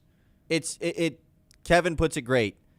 Most valid crash out ever. My grandpa will have zero access to this team on television. That's who we're speaking here for, man. Yeah. The grandma and grandpas love watching the Tigers. It's like a classic thing to have on during the day. If you're retired, you watch the Tigers every day. That Skubal person is pretty good on the mound, isn't he? That's what my grandma says. It's awesome. Yeah, Tariq Skubal. Yeah. Yeah, he is pretty good. Sorry, Grandma, you can't watch him this year. They strike out a lot. And then whenever Jack Flaherty's on the mound, I usually get a text that's like, Tigers pitcher's not very good today. Yeah, that happens. 989-837. He's pretty good looking. 989-837-6125.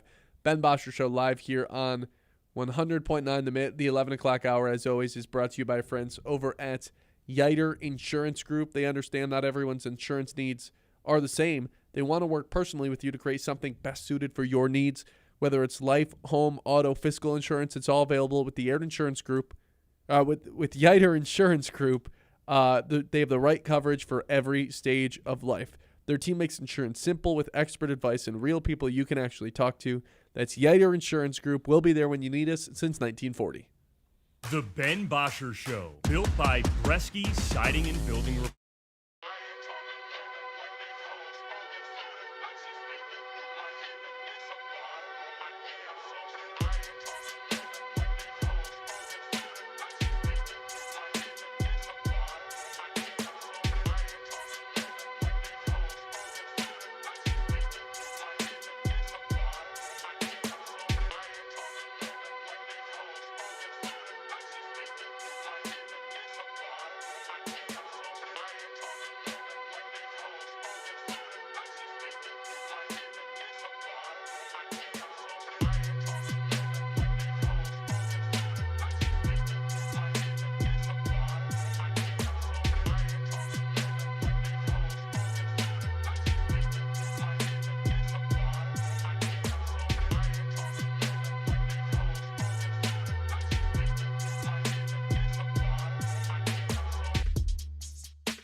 on 100.9 The Mid.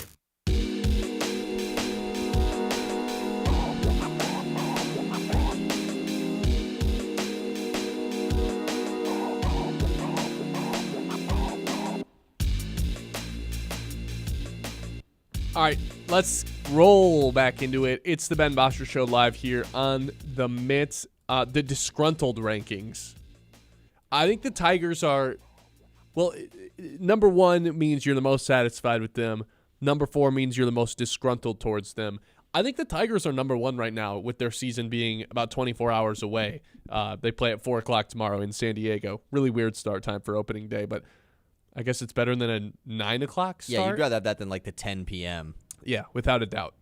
Really weird for the San Diego crowd, a 1 o'clock opening day start. There's some other not teams crazy. that are. Yeah, it's a Thursday. Like, it's a day game. Not that big of a deal. Yeah, not too crazy. I like when Tigers never have their first series in Detroit ever.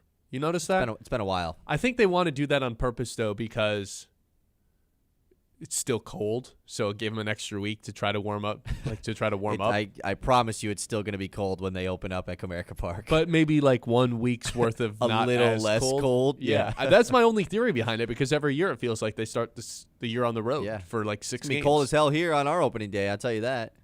I am in firm belief, though, that the Tigers are number 1 in the satisfaction rankings heading into the start of their season. That could change. Maybe they get destroyed by San Diego and get swept. Immediate. It could. But I think going into the year, I'm pretty adamant that there's no one I'm more happy with than the Detroit Tigers right now. Pistons, they were there for a long time, but like, it's just, even though they beat the Lakers without Cade, there's still just something missing without Cade Cunningham there. The fact that they didn't go get Ayu DeSumo or Kobe White or Dennis Schroeder, anybody at the deadline to help them, a little bit frustrating. The Tigers, they've essentially done no wrong this offseason. I think the reason why the Pistons aren't one is because they haven't done much specifically, like moves you can point to be like, that's why I'm most satisfied with the Pistons. Right. Like, they've done all the right things, and they definitely haven't done anything wrong. It's the stuff that they didn't do that's why they're not number 1, like you just ripped off. But like with the Tigers, it's like, okay, you're not like let's just address the elephant in the room. We're not going to pay Tarek Skubal. We should all be really mad about that. Yeah, and we were for 80% of the offseason until they ripped off a ton of moves. Yeah, and then they're like, you know what? What's the number 1 thing we could do to make the fans happy? Let's bring Justin Verlander back. And it was like, whoa, like Verlander's go. back. Like, I could care less about Tarek Skubal. Verlander, like it's a blinding to the fans of like, hey, look who we brought. We're not bringing back Verlander, or Skubal, but here's Verlander. Yeah, but then they made an actually incredible move by bringing in Framber Valdez. I don't remember which one of those happened first. Framber happened first, and Verlander happened like a day or two after. And so it was like, okay, now we have the successor plan to Tarek Skubal, and guess what? There's going to be a year where they're pitching together. That's pretty cool. And the final straw to all of this was, of course, activating Kevin McGonigle to the active roster. Kevin McGee, baby. Kevin McGee. He's going to be in the starting lineup for the Tigers on opening day. Like, that is awesome. So they have done the specific things. They've also done the specific thing to be pissed at them, which is Tarek Skubal is not going to get re-signed. No, but again, I'm more pissed at Tarek Skubal right now than I am with the Tigers organization. Sure, and I probably am with you on that. So the Tigers have done more good things than bad things. The Pistons have kind of just done like nothing, but definitely none of it has been bad. And now Brad Holmes is sitting here like, well, we're financially restricted. Brother, you did this to yourself. Yeah. You paid everybody on the team, guys that didn't necessarily deserve contracts. So they're 3. Oh, wait, but we just signed former 49ers free agent offensive lineman Ben Barch, though. The Lions are 3. The Red Wings Right. have to be 4 based on what's going on Yeah, with of them. course What the Red happened Wings last are 4. night was a disgrace. They got booed off the ice. The Red Wings are 4, man, and they always will be. Oh, come on. As long as Steve Yzerman's the GM. Like, well, yeah, when I say always will be, it's like I mainly mean like for this going forward. This core. Yeah. Not even this core, but until a major change is made. Therefore. Yeah. I mean, what's going on with that team is it's truly disastrous because this is now going to be 3 years in a row that they have just all let us down here in the last stretch of the season, collapsed at the very worst time. And the problem I have with Well, I heard on the broadcast last night, this is going to be the most points by any team that's ever missed the Eastern Conference. That would be something to kind of hang your hat on and say, oh, we had a good season. It just happened to be a crazy year in the East. If the last 2 years didn't happen, that would be something to, like, somewhat of an excuse. If you didn't have a 7-point cushion 30 days ago in the standings, you blew this and have no one else to blame other than yourselves if you're the Detroit Red Wings. And what happened with 8 seconds left in that game yesterday, I thought was a disgrace because it was frustration boiling over for the team. They're getting booed by their own fans, and then they decide, we give up, we're going to get in this massive fight and have 2 of our best players ejected from this game with 8 seconds left. Did we have a chance of winning? Super unlikely, but they basically gave up 8 seconds in, and we're like, we give up. We just want to fight someone because we're pissed off. They had a chance to win. You know what they did? I turned it down. They turned it down. They didn't want to. They didn't want to do it.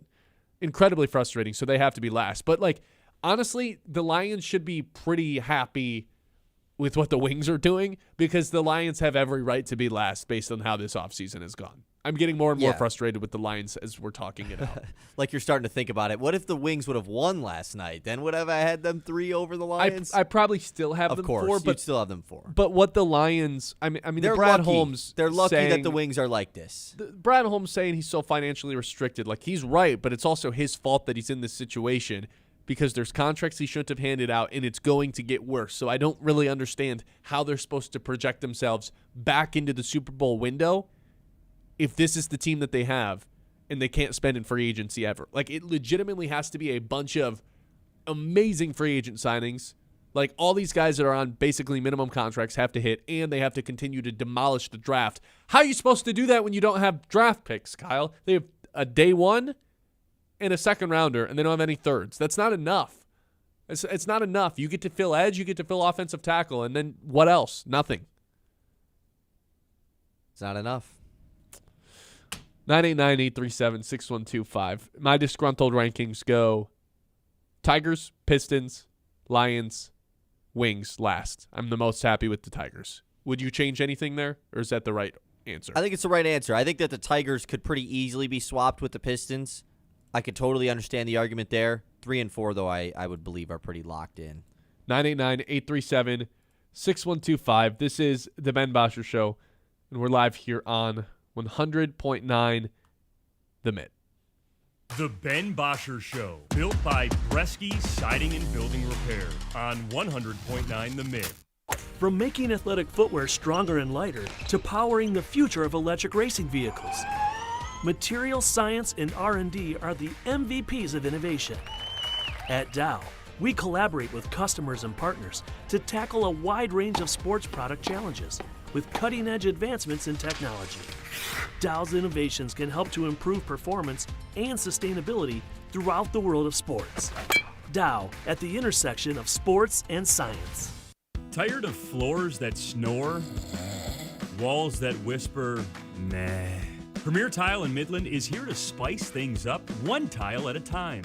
They've got backsplash that'll make your pasta jealous. What? Shower walls that'll actually sing in the morning. And floors so fast.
The Ben Bosscher Show, built by Bresky Siding and Building Repair on 100.9 The Mid.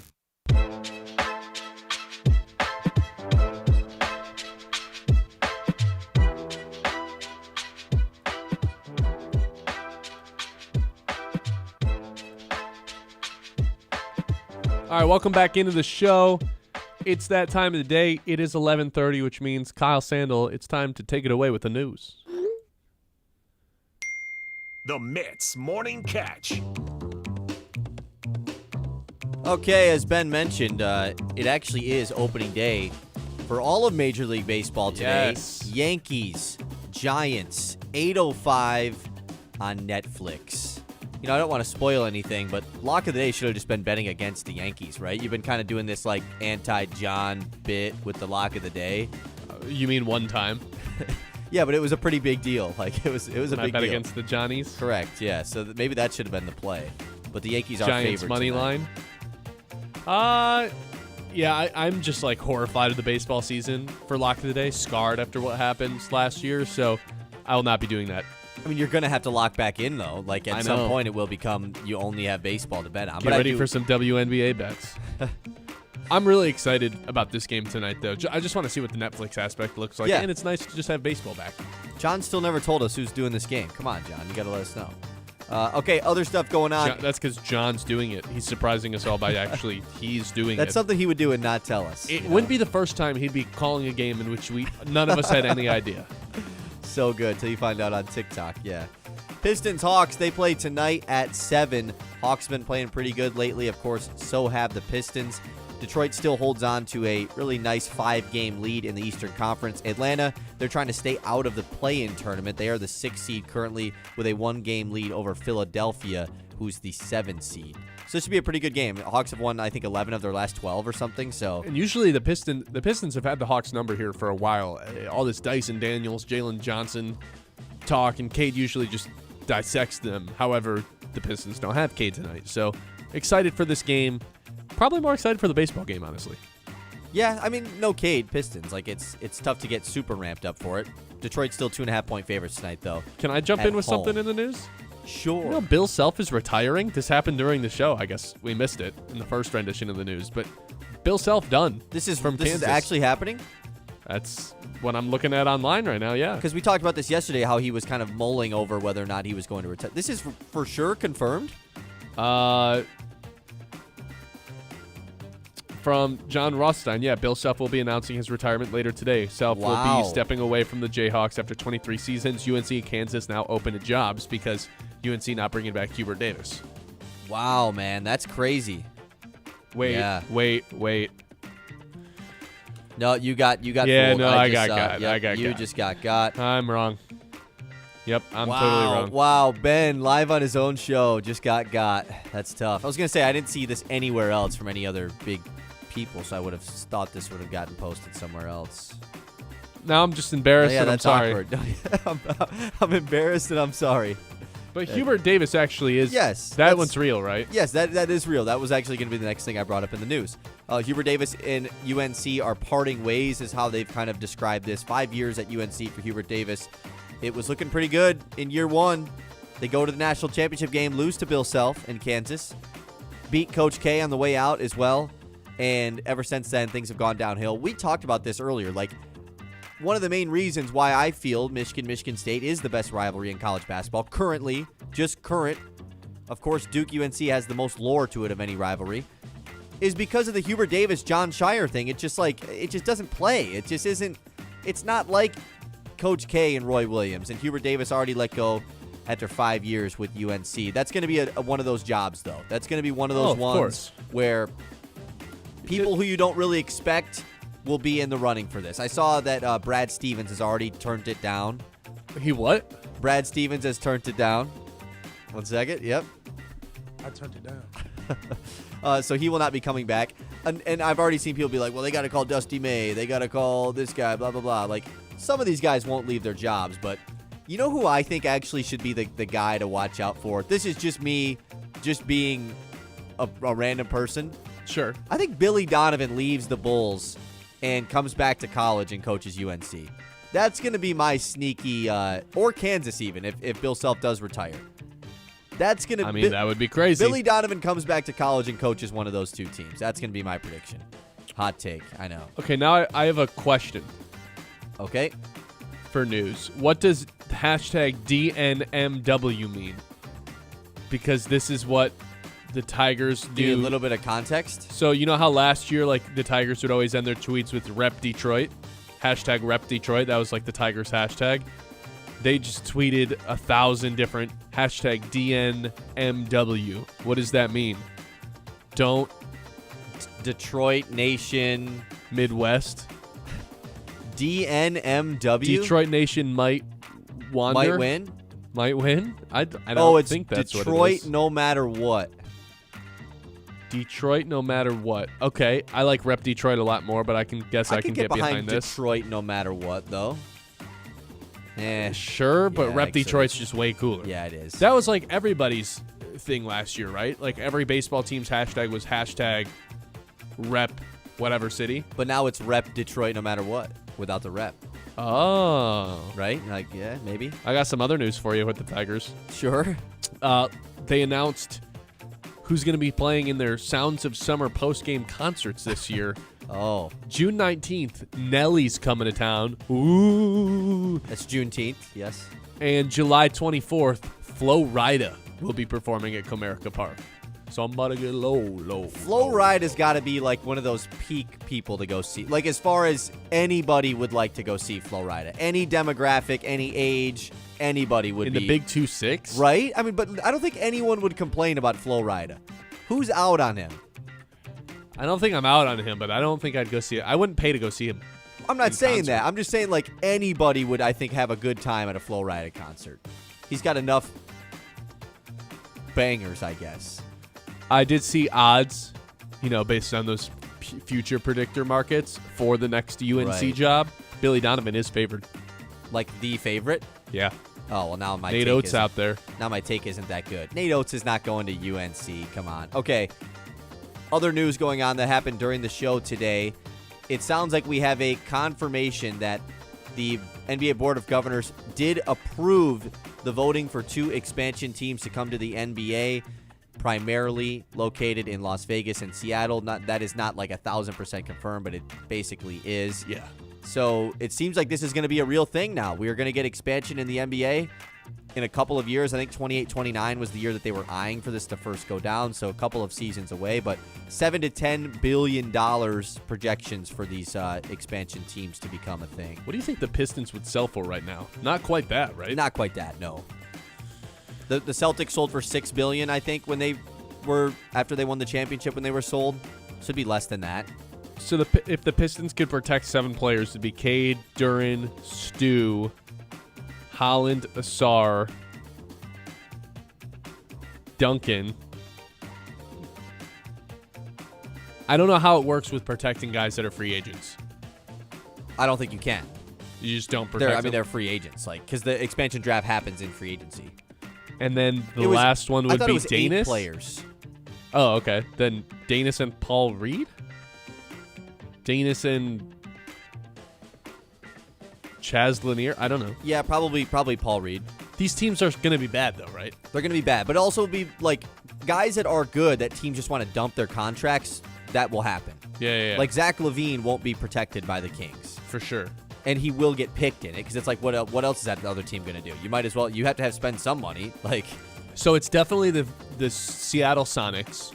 They probably dropped the Super. And the Vegas team, I don't know. I saw a different one thrown out the other day. The Las Vegas Venom. I don't mind that. I don't mind that, right? Like, it's, they're in the Las Vegas in the desert. There's Yeah. snakes out there. Like, Is that, what about it just plays the snakes? It plays with the V. The snakes. The rattlesnakes.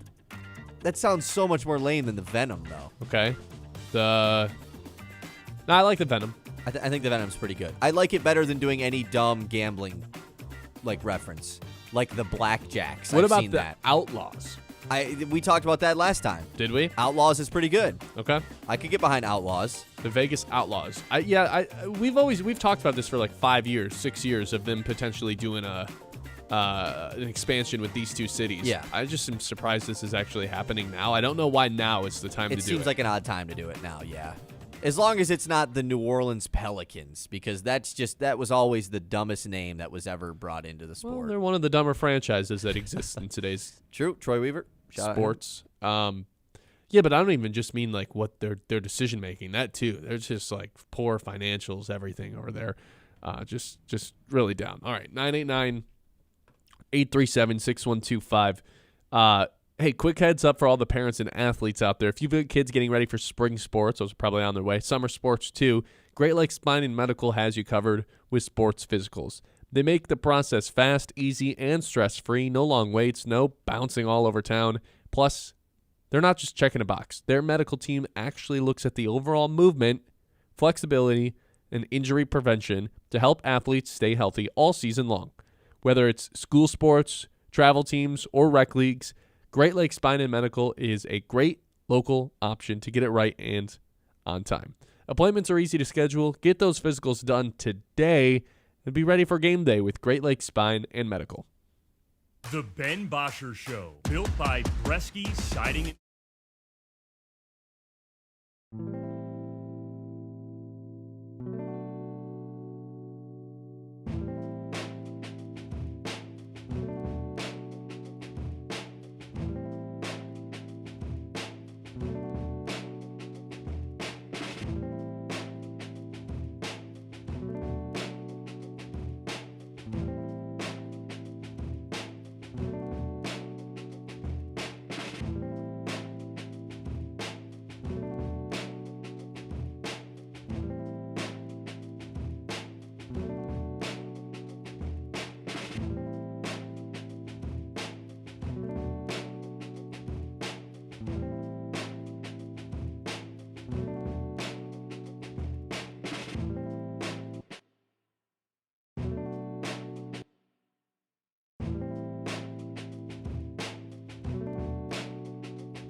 on 100.9 The Mid.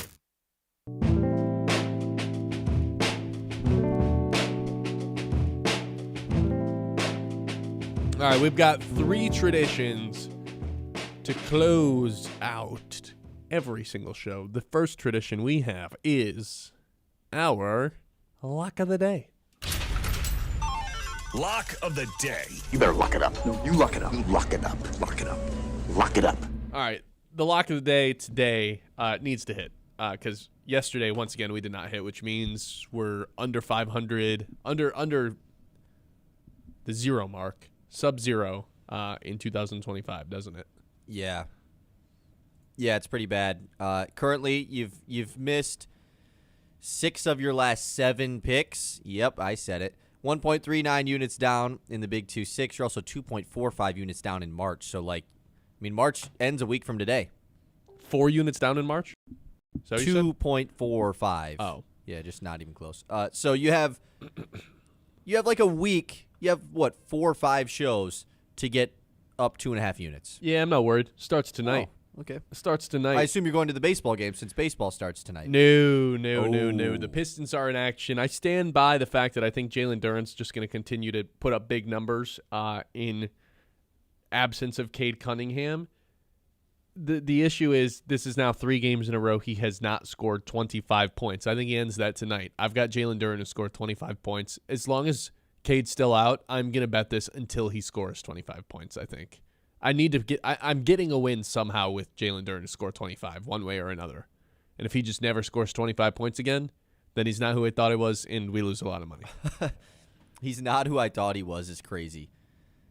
I'm just making sure the Hawks don't have anyone major out tonight. Jalen Johnson, a game-time decision, by the way. Kind of interesting. Beef Stew is once again out again, so it'll just be a Duren and Paul Reed rotation. I just don't think Okongwu is going to be able to do much to slow down Duren. Duren's just too big. You see Draymond's called him the strongest guy in the league? I did see that. Impressive. I'll tell you today. Why not? Thanks. Because I'm rooting for Duren as well. And it was the key word giveaway for Big Win Wednesday. Duren. Yeah, everything ties together. So, yeah, I'll go Duren 25. Do we know the spread on this game? I think the Pistons 2.5 point favorites. The Pistons are? Yes. John I don't understand this man at all. Why? That they're favorites? They're still such heavy favorites. They beat the Lakers. I know. It's just like I know. It should honestly make us feel better about the Pistons. The fact that Vegas still is favoring them without Cade Cunningham over a lot of these other Eastern Conference teams that they're playing. RP saying this seems like a lock.